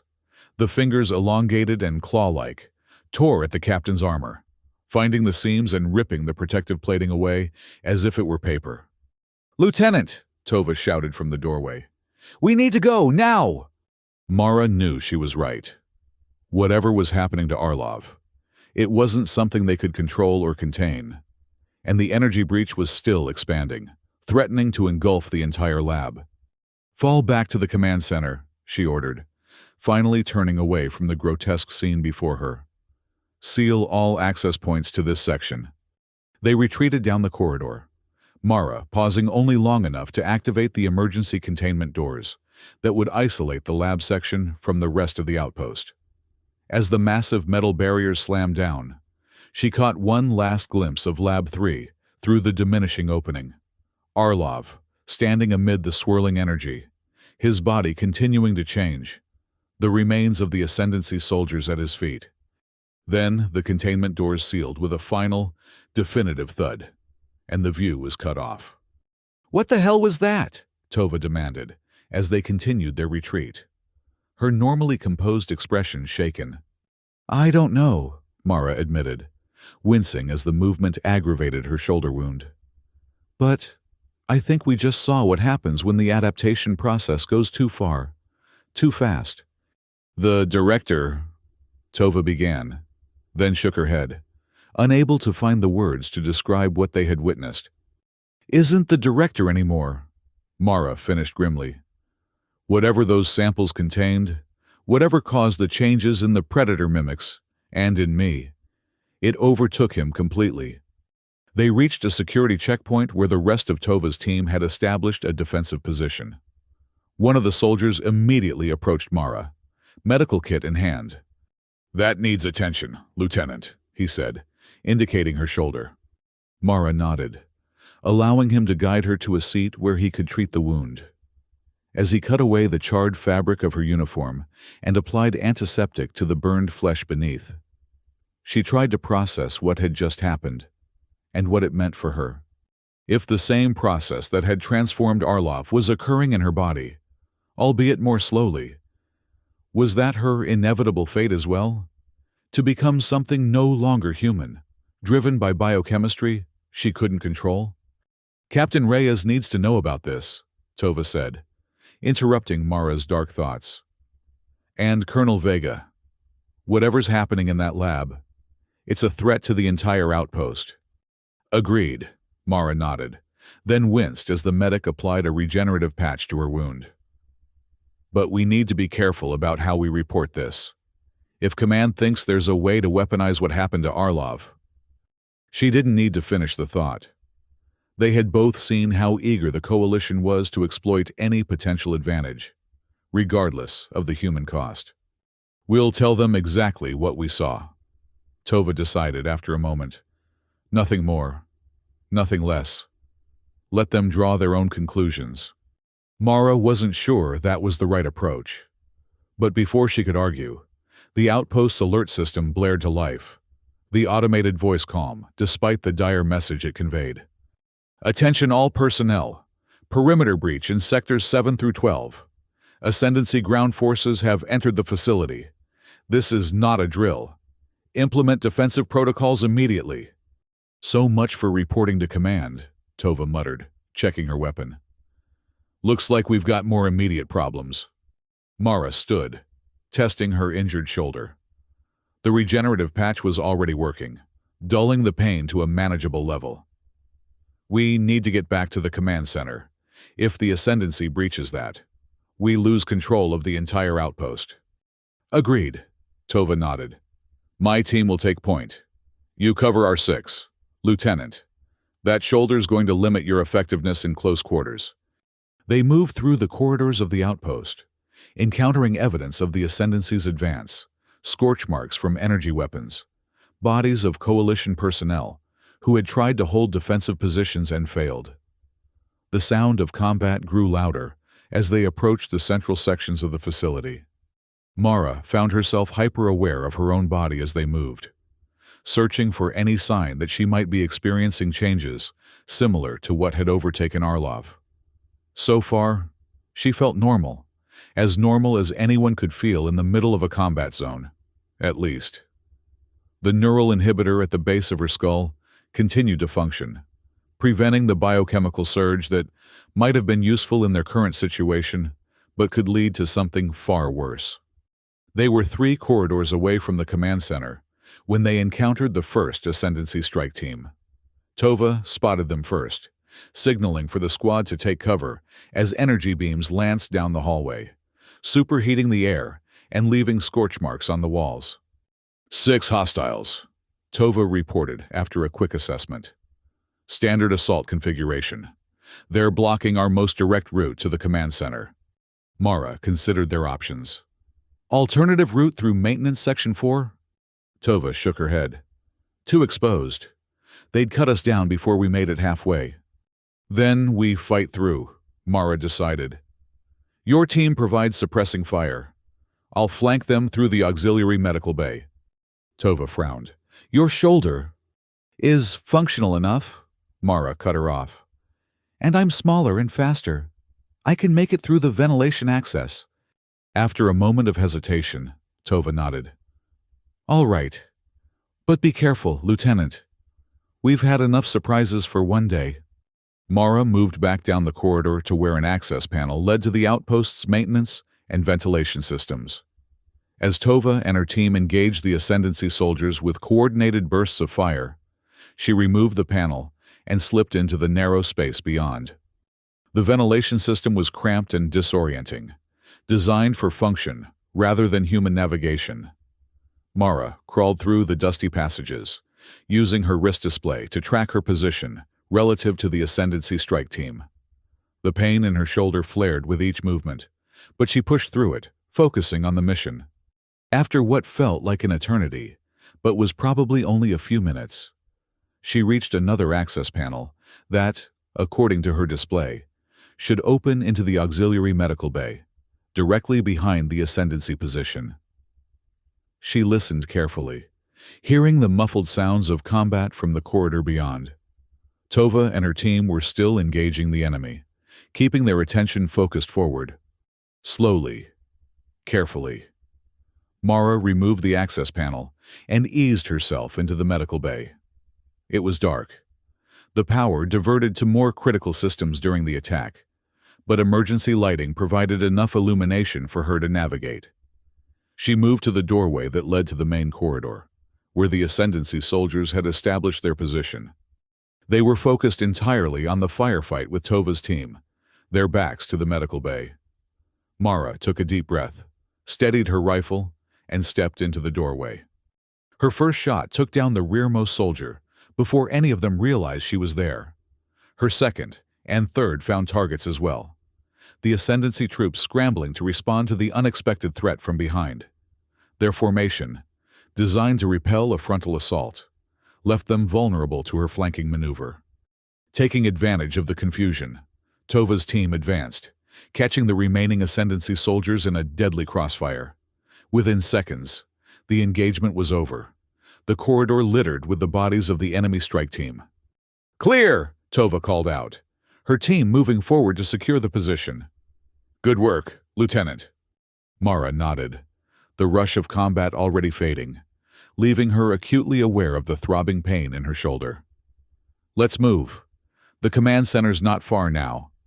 They continued their advance, encountering sporadic resistance, but nothing they couldn't handle with their combined tactics. Finally, they reached the armored doors of the command center, which remained sealed against the Ascendancy attack. "Sergeant Tova and Lieutenant Keller, requesting entry," Tova announced into the intercom. "We have critical information for Colonel Vega." After a moment, the massive doors began to slide open, revealing the command center beyond. Unlike the rest of the outpost, which had been damaged in the attack, the command center remained largely intact, its systems operational, its personnel grimly focused on coordinating the defense of the facility. Colonel Vega stood at the central tactical display, her expression hard as she studied the deployment of her forces. She looked up as Mara and Tova entered, relief briefly softening her features. "Sergeant, Lieutenant," she acknowledged them. Report. Where is Director Arlov? Mara and Tova exchanged a glance, silently deciding who would deliver the news. Finally, Mara stepped forward. Colonel, Director Arlov is no longer with us, she said carefully. There was an incident in Lab 3, a containment breach involving the predator mimic samples. Vega's expression darkened. Casualties. Director Arlov, his lab assistants, and at least 4 Ascendancy infiltrators, Tova reported. The lab itself has been sealed. But what, Sergeant? Vega prompted when Tova hesitated. But the breach had unexpected effects on Director Arlov, Mara continued. The samples contained some kind of mutagenic agent. It transformed him, made him something not entirely human anymore. Vega's eyes narrowed. Explain. Mara described what they had witnessed. Arlov's transformation, his inhuman strength, the changes to his physical form. As she spoke, she became aware of Captain Reyes entering the command center, his expression grim as he listened to her report. And the research data? Vega asked when Mara had finished. Destroyed in the containment breach, Mara replied, carefully watching for the colonel's reaction. None of it was recoverable. Vega was silent for a moment, processing this information. Then she nodded sharply. Perhaps for the best. If this transformation is the end result of Arlov's research, we're better off without it. Mara felt a surge of relief at the colonel's response. Perhaps not everyone in the coalition leadership was willing to sacrifice humanity for a tactical advantage. What's our current situation? Tova asked, gesturing toward the tactical display. Vega's expression grew grimmer. Not good. The Ascendancy has breached our perimeter in multiple sectors. We're holding the central facilities for now, but their numbers are too great. We've called for reinforcements, but the nearest coalition fleet is at least 6 hours out. We may not have 6 hours, Reyes observed, studying the display. Their advance is too coordinated, too precise. They knew exactly where to hit us and when. The spy, Mara realized. Whoever gave them the information about Arlov's research must have provided detailed schematics of the outpost as well. Most likely, Vega agreed. Which means they also know our evacuation protocols, our fallback positions, everything. A heavy silence fell over the command center as the implications sank in. They were facing an enemy who knew their every move before they made it, with no reinforcements coming in time to save them. What about the shuttle bay? Tova asked. If we can't hold the outpost, we should at least try to evacuate essential personnel. Vega shook her head. The Ascendancy targeted it in their initial bombardment. Most of our ships are destroyed, and they have fighters in orbit preventing any escape attempts. So we're trapped, Mara concluded. For now, Reyes nodded. But we still have options. The outpost's automated defense systems are operational, and we have enough supplies to hold out until reinforcements arrive, if we can prevent the Ascendancy from taking the command center. They'll throw everything they have at us once they secure the outer sections, Vega predicted. We need to prepare for a final stand here. As the others discussed defensive strategies, Mara found herself distracted by a strange sensation at the base of her skull, where the neural inhibitor had been implanted. A tingling, almost burning feeling, as if the device were responding to something. She reached up to touch the spot, wincing at the sensitivity. Lieutenant? Reyes had noticed her discomfort. Are you all right? Fine, she replied automatically, then reconsidered. Actually, no. Something's wrong with the neural inhibitor. Rhea's expression sharpened with concern. Wrong how? It feels active, more than it should be. She lowered her voice so only he could hear, as if it's working harder to suppress something. Reyes glanced around to ensure they weren't being overheard, then leaned closer. Could it be related to what happened in the lab? The containment breach?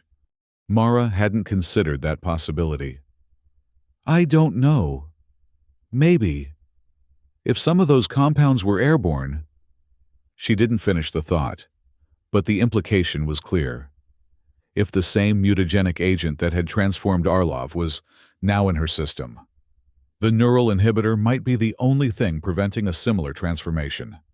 "We need to get you to medical," Reyes decided. "Have Dr. Valen check the inhibitor." "There's no time," Mara shook her head. "The Ascendancy is going to hit this position any minute. You need every combat-capable officer defending the command center.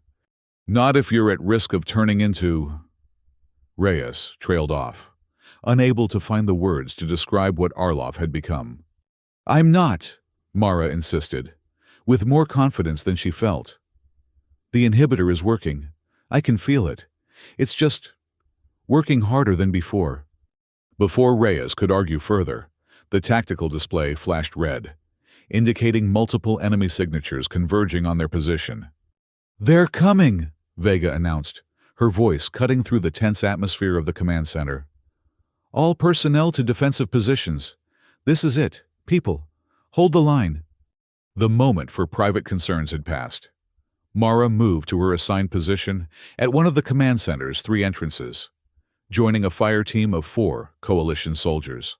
Across the room, Tova was organizing the defense of another entrance, her expression focused and determined. Reyes gave Mara one last concerned look before taking his place beside Colonel Vega at the tactical console, coordinating the outpost's remaining automated defenses to slow the Ascendancy advance as much as possible. The wait was mercifully brief. Less than 10 minutes after taking their positions, the first sounds of combat reached them, the distinctive whine of Ascendancy energy weapons, the deeper thrum of Coalition particle rifles, the occasional explosion as heavier ordnance was deployed in the corridors leading to the command center. "They're through the outer defenses," Reyes reported, watching the tactical display as friendly indicators winked out one by one. "ETA to our position, 3 minutes." Mara checked her rifle one last time, ignoring the persistent tingling at the base of her skull. Whatever was happening with the neural inhibitor, she couldn't afford to be distracted by it now. The next few minutes would determine whether any of them survived long enough for it to matter. The first attack came at the eastern entrance, where Tova and her team had established a barricade using overturned consoles and equipment. A wave of Ascendancy soldiers rushed the position, using portable shield generators to protect themselves from the Coalition's defensive fire. "Focus on the shield generators!" Tova shouted, her own rifle picking off an Ascendancy technician who was maintaining one of the devices. Without its protective field, 3 enemy soldiers were suddenly exposed, cut down in seconds by concentrated fire. But for every Ascendancy soldier that fell, 2 more seemed to take their place. They were pushing forward with a determination that bordered on fanaticism, willing to absorb heavy casualties to achieve their objective. "They want something in this command center," Reyes observed grimly as he directed automated turrets to provide supporting fire. "This isn't just about taking the outpost anymore." Mara was about to respond when movement at her own position caught her attention. A section of the wall near the western entrance was beginning to glow red, the metal softening as some kind of cutting tool worked from the other side. "Breach attempt at western entrance," she called out, directing her fire team to focus on the weakening section of wall. "They're cutting through!" Before they could reposition to defend against this new threat, the weakened wall exploded inward, sending shrapnel flying across the command center. Through the smoke and debris came a new wave of Ascendancy forces, these wearing heavy assault armor that shrugged off the Coalition's initial response fire. "Fall back to secondary positions," Mara ordered, recognizing that their current line couldn't hold against this assault. Her fire team retreated in good order, maintaining suppressive fire as they moved to a more defensible position around the central command console. The fighting was intense and chaotic, the command center filling with smoke and the ozone stench of energy weapons. Mara found herself falling into a combat rhythm, her training taking over as she identified targets, coordinated her team's fire, and managed their gradual retreat toward the center of the room. But as the battle progressed, She became increasingly aware of changes in her own body. The tingling at the base of her skull had intensified to a burning sensation. Her vision was beginning to sharpen in the way she remembered from the jungle, details becoming crystal clear, even through the smoke. Her heart rate, which should have been elevated from combat, felt strangely controlled, her breathing steady despite the exertion. The neural inhibitor was failing. "Captain," she called to Reyes during a momentary lull in the fighting. "We have a problem." He took one look at her face and understood immediately. "How long?" "I don't know," she admitted. "But not long. The inhibitor's fighting it, but something's accelerating the process." Reyes' expression hardened with resolve. "Use it," he said simply. "We're losing this fight. If the surge can give us an edge, even temporarily."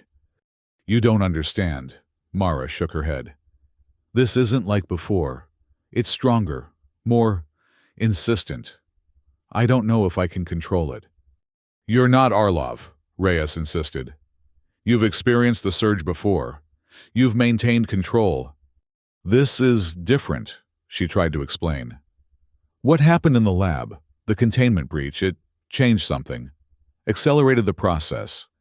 Before Reyes could respond, a new wave of ascendancy forces pushed through both breaches, their coordinated fire forcing the coalition defenders further back.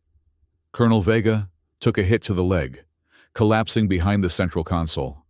2 more coalition soldiers fell, their positions overrun.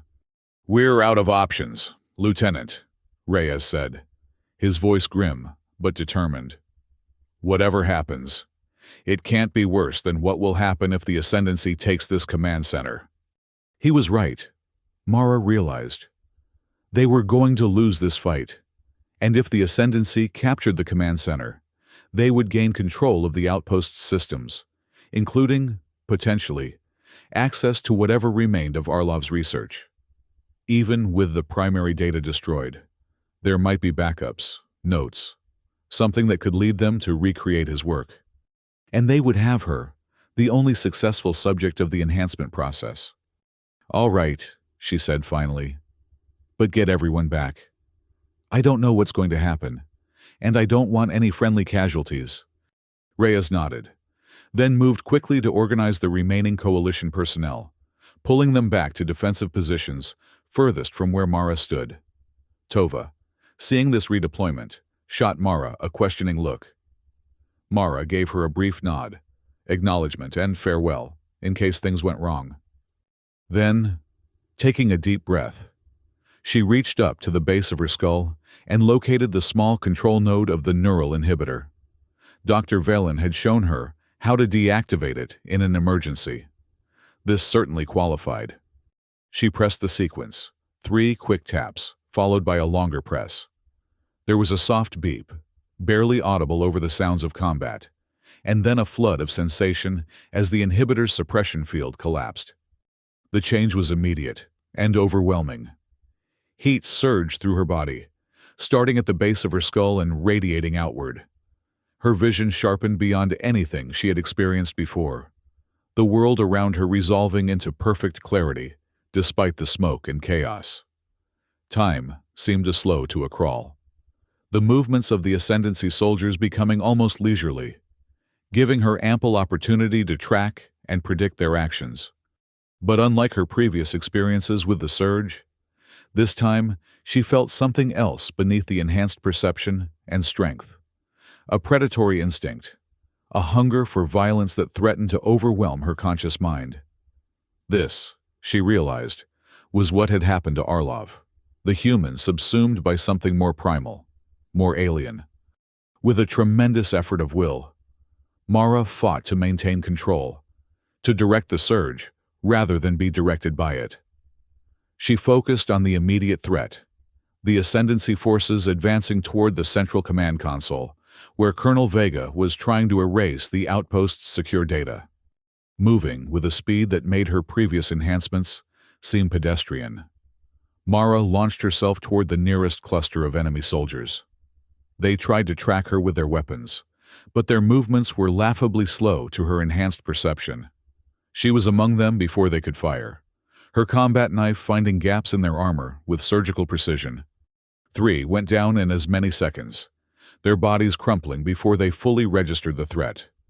The 4th managed to raise his weapon, but Mara's hand closed around the barrel, crushing the firing mechanism with strength that should have been impossible for human muscle and bone. The soldier stared at her through his helmet's visor, and for a moment, Mara saw her own reflection in the polarized surface. Her eyes changed. The pupils expanded, her expression a mask of predatory focus. Not entirely human, but not yet the monster Arloff had become. She tore the weapon from the soldier's grasp and struck him with it, the impact sending him flying across the command center to crash into a wall. Then she was moving again, targeting the next group of Ascendancy troops, who were now frantically trying to establish a defensive perimeter against this unexpected threat. They might as well have tried to contain a force of nature. Mara moved through their formation like a storm, each strike precise and devastating. Energy beams that should have incinerated her instead seemed to pass through empty air as she anticipated and avoided their fire with impossible speed. Part of her, the part that remained Lieutenant Mara Keller of the Coalition forces, was horrified by the violence she was inflicting, by the ease with which she dismantled trained soldiers in heavy combat armor. But another part, growing stronger with each heartbeat, reveled in it. The hunt, the kill, the pure, unfiltered expression of dominance. This, she realized with a moment of clarity cutting through the bloodlust, was the true danger of the surge. Not the physical toll on the body, but the psychological transformation, the way it rewired the brain to prioritize predatory instincts over human conscience. "Lieutenant Keller!" Reyes's voice cut through her heightened awareness, somehow breaking through the combat focus. "That's enough! They're retreating!" With effort, Mara paused, becoming aware of her surroundings again. The command center was littered with the bodies of Ascendancy soldiers, many of them torn apart in ways that conventional weapons couldn't achieve. The few survivors were indeed retreating, falling back through the breaches they had created, their disciplined assault transformed into a panicked rout. Mara stood in the center of the carnage, her uniform spattered with blood, her breathing still eerily controlled despite the exertion. She could feel the surge still coursing through her system, demanding more action, more violence. The neural inhibitor had been offline for less than 2 minutes, but the changes were progressing rapidly. "Mara," Reyes approached cautiously, his use of her first name an attempt to connect with whatever remained of the person he knew. "It's over. You can stand down now." She turned to face him, seeing the shock in his eyes as he took in her appearance. Whatever changes had manifested were clearly visible to him, and concerning enough to make him keep his distance despite their victory. "Not over," she managed to say, her voice rougher, deeper than it should have been. "Can't control it much longer. The inhibitor. Need to reactivate." Understanding immediately, Reyes moved toward her, his hand reaching for the control node at the base of her skull. But before he could reach it, a final Ascendancy soldier, previously hidden behind damaged equipment, rose and fired a single shot. The energy beam caught Reyes in the back, burning through his uniform and into his spine. He collapsed, his expression frozen in surprise and pain. "Captain!" Mara shouted, the human part of her horrified by the sight of her commanding officer, her friend, struck down before her eyes. The last restraints on the surge shattered. With a howl that contained nothing human, she launched herself at the Ascendancy soldier, covering the distance in a heartbeat. Her hands, no longer entirely hands, the fingers elongated and tipped with something like claws, tore through his armor as if it were paper, reaching the flesh beneath with terrible efficiency. She would have continued, would have torn the soldier apart completely, but a sharp pain at the base of her skull interrupted the frenzy. Through the red haze of rage, she became aware of someone behind her, Tova. Her expression determined, as she pressed the control node of the neural inhibitor. "Come back, Lieutenant," Tova said, her voice steady despite the fear evident in her eyes. "Come back to us." For a moment, Mara's consciousness hung in the balance, human awareness on one side, predatory instinct on the other. Then, slowly, the inhibitor reasserted its control, damping down the biochemical cascade that had transformed her. The surge receded, leaving behind the now familiar exhaustion and nausea, but also a profound relief as she felt her mind becoming fully her own again. She released the Ascendancy soldier, who collapsed to the floor, either dead or unconscious. She couldn't tell, and found she didn't want to know. Instead, she turned her attention to Reyes, dropping to her knees beside his prone form. "Captain," she said, gently turning him over. "Hold on. We'll get you to medical." Reyes's eyes focused on her face, relief evident as he saw that she had regained control. "Lieutenant," he managed, his voice weak. You're yourself again." "Thanks to Sergeant Tova," Mara acknowledged, glancing up at the combat veteran who stood nearby, still watching her with caution. She reactivated the inhibitor. "Good." Reyes nodded slightly, wincing at the movement. "The surge, it was different this time. Stronger." "Yes," Mara confirmed grimly. "And harder to control. I almost lost myself entirely." "But you didn't," Reyes insisted, his hand finding hers with surprising strength. "Remember that, Mara. Whatever happens, you held on to your humanity when it mattered most." Before she could respond, medical personnel arrived, quickly assessing Reyes's condition and preparing to transport him to the medical bay. As they worked, Colonel Vega approached, limping from her own injury but still very much in command. "Status report," she demanded, looking around at the devastated command center. "Ascendancy forces in retreat, Colonel," Tova reported, straightening to attention despite her obvious exhaustion. "They've abandoned their assault on the command center and appear to be withdrawing from the outpost entirely." Vega's eyebrows rose in surprise. "Withdrawing? Why would they?" She paused, her gaze settling on Mara. "Lieutenant Keller, I saw what you did, what you became." Mara met the colonel's gaze steadily, despite the shame and fear churning inside her. "Yes, Colonel." "You single-handedly repelled an enemy force that had us outgunned and outmanned," Vega continued, her tone unreadable. "With capabilities that exceed anything I've seen in 12 years of warfare. Capabilities that come with unacceptable costs," Mara replied firmly. "What you saw, it's not a weapon we should wield, Colonel. It's a transformation we can't control." Vega was silent for a long moment, studying Mara with a calculating expression that reminded her uncomfortably of Director Arlov. Finally, she nodded. "Perhaps you're right, Lieutenant. But that's a discussion for another time. Right now, we need to secure this outpost and prepare for coalition reinforcements." She turned to the communications officer. "Contact Coalition Command. Inform them that we've repelled the Ascendancy attack, but have suffered heavy casualties. Request immediate medical evacuation and security reinforcement." As the officer complied, Vega returned her attention to Mara. "Report to medical, Lieutenant. I want Dr. Velen to conduct a full evaluation of your condition." "Yes, Colonel," Mara acknowledged, recognizing both the concern and the caution in Vega's order. The colonel wanted her checked not just for her own well-being, but to assess the potential threat she might pose to the outpost. As she made her way to the medical bay, following the team transporting Captain Reyes, Mara found herself wondering what would happen next.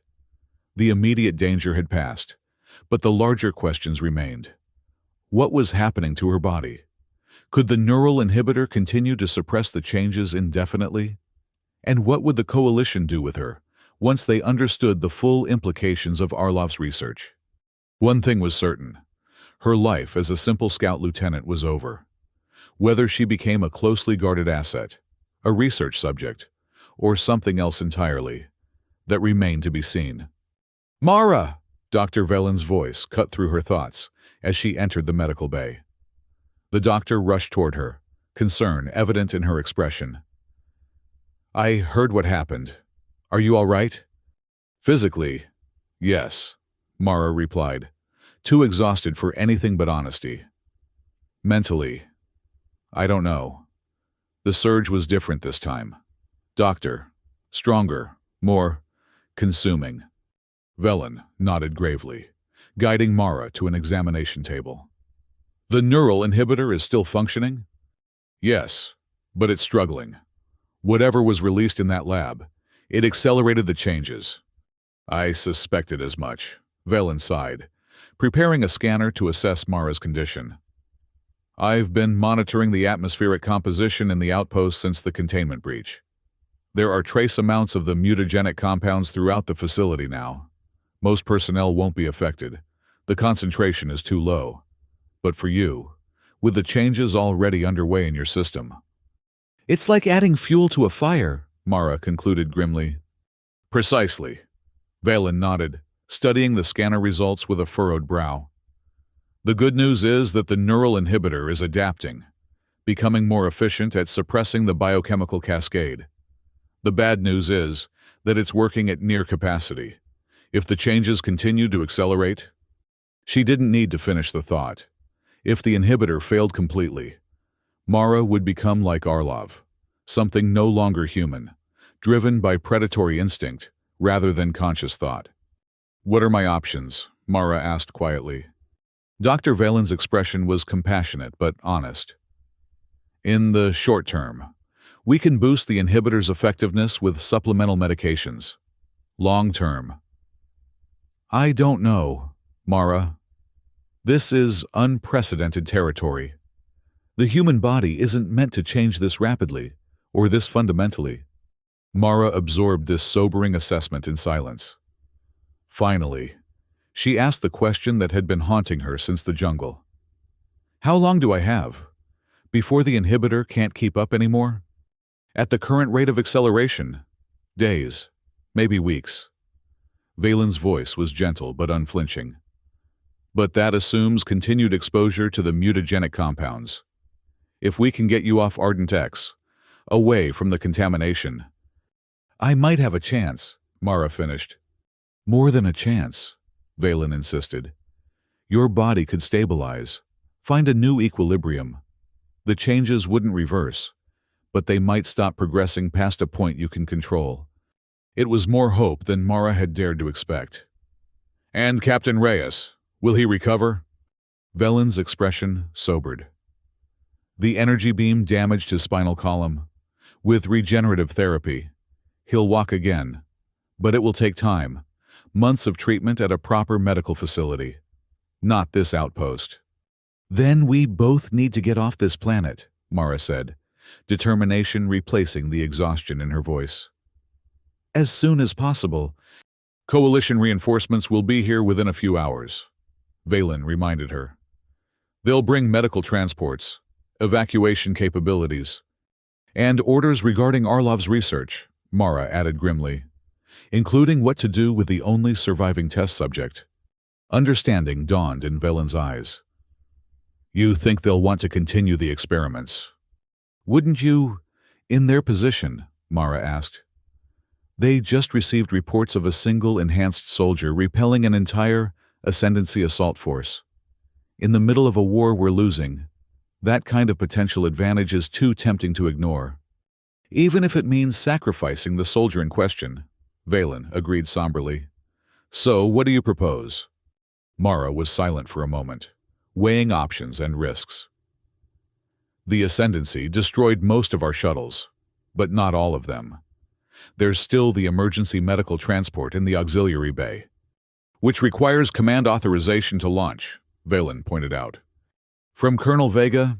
Yes," Mara nodded. "Or from the acting commander if she's incapacitated." "Captain Reyes," Velen realized, who, as it happens, is now officially under my medical care and following my recommendations. A thin smile crossed Mara's face. Exactly. Velen considered this for a long moment, her expression troubled. What you're suggesting? It's not just bending regulations, Mara. It's direct defiance of likely coalition orders. I know, Mara acknowledged. And I wouldn't ask it of you if I saw any other option. But if they take me back to a coalition research facility, put me through the same experiments Arlov was planning. She shook her head. I won't just lose my career or my freedom. I'll lose my humanity. Dr. Velen studied her for a long moment, conflict evident in her expression. Finally, she sighed. I took an oath to do no harm, allowing you to be turned into a weapon, knowing what it would do to you. That would violate that oath more thoroughly than helping you escape ever could. Relief washed over Mara. Thank you, Doctor. Don't thank me yet, Velen cautioned. This is far from a guaranteed success. We still need Captain Reyes's cooperation, a flight plan that won't be immediately tracked, and enough of a head start to get you beyond coalition jurisdiction before they realize what's happened. One problem at a time, Mara suggested. Let's start with Captain Reyes. They moved to the intensive care unit where Reyes had been stabilized. His damaged spine immobilized while regenerative compounds began the slow work of repairing the neural pathways. He was conscious, but sedated, his eyes focusing slowly as Mara and Dr. Velen approached. Lieutenant, he greeted her, his voice weak but clear. Doctor, please tell me you have good news. That depends on your definition of good, Captain, Mara replied carefully. She glanced at Dr. Velen, who nodded encouragingly, then outlined her concerns about Coalition Command's likely response to the events at the outpost. Reyes listened without interruption, his expression growing more troubled as she explained her fears and her proposed solution. When she finished, he was silent for a long moment, considering.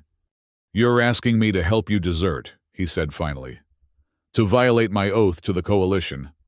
I'm asking you to help me retain my humanity, Mara corrected gently. And to prevent the Coalition from creating more soldiers like me, who might not be able to control what they become. The war, Reyes began, will be lost entirely if we sacrifice what makes us human to win it, Mara finished. Isn't that what we're fighting for, in the end? The right to remain ourselves, not to be assimilated or transformed against our will? Reyes' lips curved in a slight smile despite his pain. Using my own principles against me, Lieutenant. Reminding both of us what they are. Captain, she replied. Another long silence as Reyes weighed duty against conscience. Regulations against ethics. Finally, he sighed. Dr. Velen, I believe Lieutenant Keller requires immediate medical evacuation to a specialized facility. As acting commander, I authorize the use of the auxiliary medical transport. Please prepare the necessary documentation. Relief washed over Mara, though she was careful not to show it too openly. Thank you, Captain. Don't thank me, Reyes echoed Valen's earlier caution. Once Coalition Command realizes what's happened, my career is over. Possibly my freedom as well. We'll make it look like my decision entirely, Mara insisted. A rogue officer suffering from biochemical instability? You were sedated, unable to prevent— No, Reyes cut her off firmly. I won't hide behind false narratives. This is my choice, made with full awareness of the consequences. His expression softened slightly. Besides, after 12 years of this war, retirement is starting to look appealing. Dr. Velen, who had been preparing the medical evacuation orders on her datapad, looked up with a frown. We have another problem. The medical transport is designed for a patient and medical attendant. If Lieutenant Keller is officially the patient, she'll need an attendant, someone with medical training to monitor her condition during the journey. You, Mara realized. It would have to be you, Doctor. Velen nodded slowly. Yes, which means we're not talking about one officer going AWOL anymore. We're talking about 2 coalition personnel essentially defecting. The implications hung heavy in the air between them. Mara hadn't intended to drag anyone else into her desperate plan, let alone someone who had already risked so much to help her. "I can't ask that of you," she said finally. "The transport has automated medical systems. I can manage alone." "Not with the neural inhibitor functioning at capacity, and your biochemistry in flux." Velen shook her head. "Without proper monitoring and adjustments, you'd either suffer complete inhibitor failure or a catastrophic immune response to the medications required to keep it functioning." She straightened her shoulders. Decision made. "I'm coming with you, Lieutenant. Not just as your doctor, but as someone who shares your concerns about where this research could lead." "Thank you," Mara said simply, knowing that no words could adequately express her gratitude. "Now," Valen continued briskly, "all business now that the decision had been made. We need to move quickly. Coalition reinforcements will arrive within hours, and once they do, our window of opportunity closes. The transport is fueled and ready in the auxiliary bay," Reyes confirmed, accessing the outpost systems from his medical console. "Standard protocol keeps it prepared for emergency evacuations. As acting commander, I can authorize its launch without additional clearance." "What about a destination?" Mara asked. "We can't go to any coalition facility." "The border worlds," Velan suggested. "Specifically, Helios Station in the Tau Ceti system. It's technically neutral territory, though it leans coalition in practice. They have advanced medical facilities and a reputation for respecting patient confidentiality. More importantly, they're outside direct coalition jurisdiction." Reyes nodded approval. "Good choice. I can program a flight path that appears to be heading for the coalition medical base on Proxima 3. Then execute a course change once you're beyond tracking range." "And Colonel Vega?" Mara asked. "She saw what happened in the command center. She knows about the surge." "Leave Vega to me," Reyes said grimly. "I may not be able to walk right now, but I can still create enough administrative complications to delay any pursuit. By the time command cuts through the red tape, you'll be well beyond their reach." The plan was taking shape, each obstacle addressed with professional efficiency. It wasn't perfect. There were too many variables, too many potential points of failure. But it was the best chance Mara had of escaping a fate worse than death. "We should go now, while the outpost is still in disarray from the attack," Valen suggested. "Most personnel are focused on recovery efforts and securing the perimeter. The auxiliary bay is minimally staffed." Reyes nodded agreement. "I'll create the authorization now and disable the automated notification to Colonel Vega. That should buy you at least an hour before anyone realizes the transport is gone." He reached out, catching Mara's hand in a firm grip. "Lieutenant, Mara, whatever happens, whatever you become, remember who you are. Not what's in your biochemistry, but who you choose to be." "I will," she promised, squeezing his hand gently before releasing it. "Take care of yourself, Captain. Don't let them scapegoat you for this." "I've survived 12 years of war and coalition politics." Reyes smiled wryly. "I think I can handle one more battle." With a final nod of farewell, Mara and Dr. Velen left the medical bay, moving quickly but casually through the corridors of the outpost. They encountered few personnel, most still engaged in defensive or recovery operations following the Ascendancy attack. Those they did pass paid little attention to a medical officer escorting a wounded lieutenant, a common enough sight in the aftermath of battle.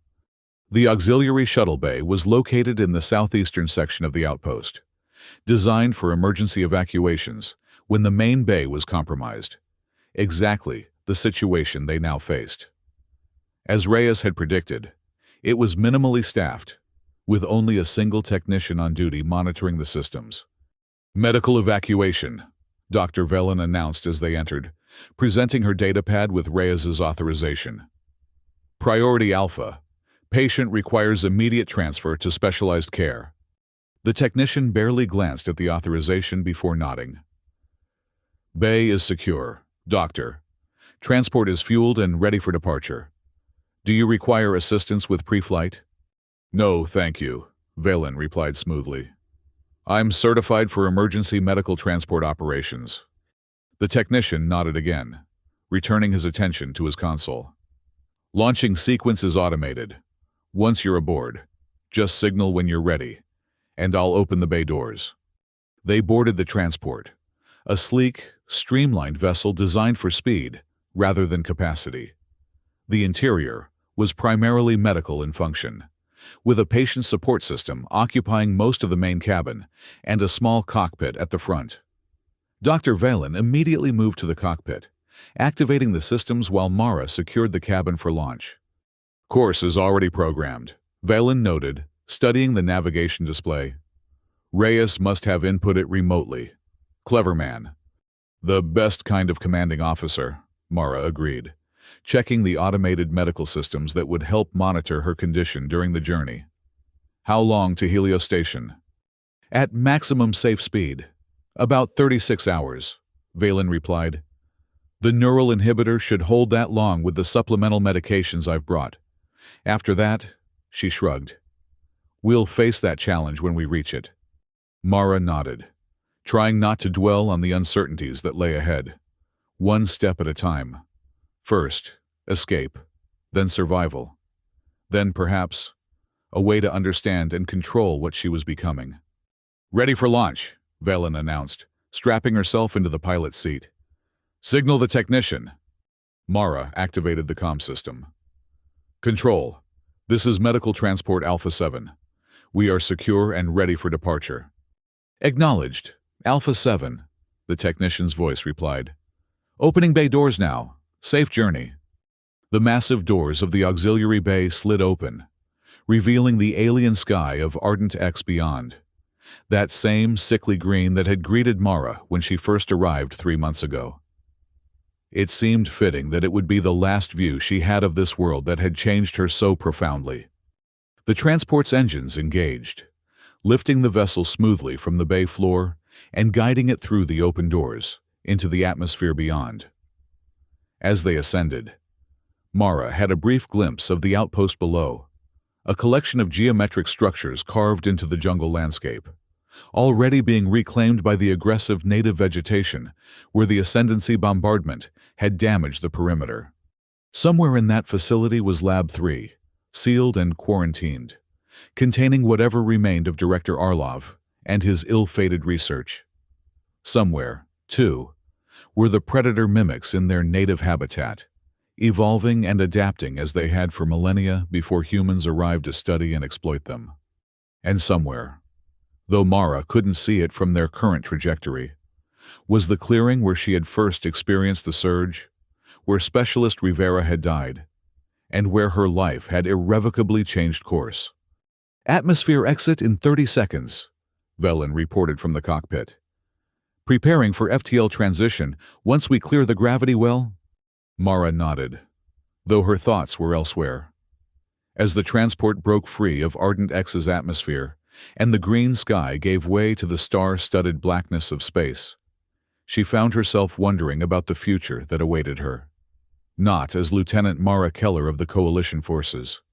That identity was being left behind, along with the planet below, but as whatever she was becoming, something neither fully human nor fully other, navigating the boundary between two states of being. The neural inhibitor at the base of her skull continued its work, suppressing the biochemical changes that threatened to overwhelm her humanity. But it couldn't stop them entirely, couldn't reverse what had already occurred. Whatever path lay ahead, it would be one no human had walked before.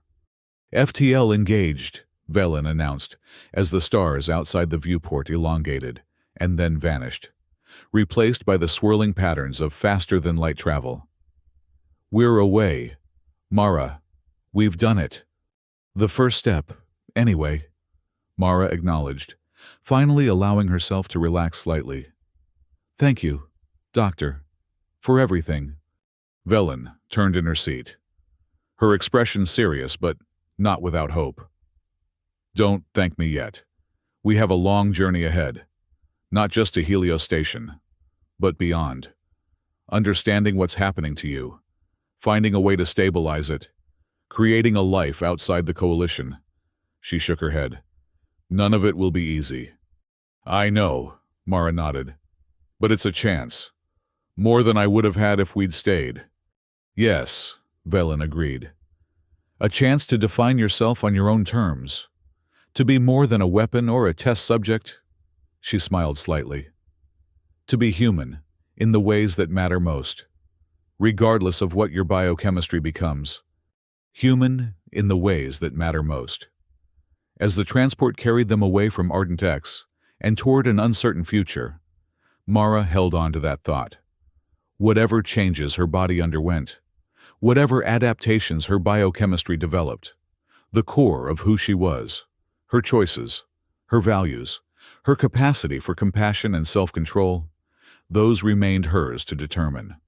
In the end, perhaps that was the true line between humanity and monstrosity. Not the composition of one's blood or the capabilities of one's body, but the conscious choice to remain connected to one's moral compass, even when instinct pulled in another direction. It wouldn't be an easy path. The surge would continue to tempt her with its power, to push her toward embracing the predator within. The coalition, once they realized what had happened, might send people to find her, to bring back their asset for further study.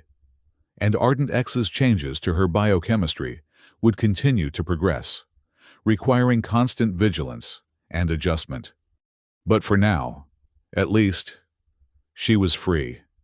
Free to face those challenges on her own terms, with allies who saw her as a person rather than a resource. Free to discover what it meant to exist between two states of being, neither fully one thing nor fully another. As the transport carried them deeper into space, away from the war and the experiments and the primal dangers of Ardent X, Mara closed her eyes and focused on the steady rhythm of her heart. Still human, still hers, still beating with purpose and resolve. Whatever came next, she would face it, standing on that line between survival and monstrosity, between instinct and conscience. And she would choose, again and again, which side of that line to embrace. It was, in the end, the most human choice of all.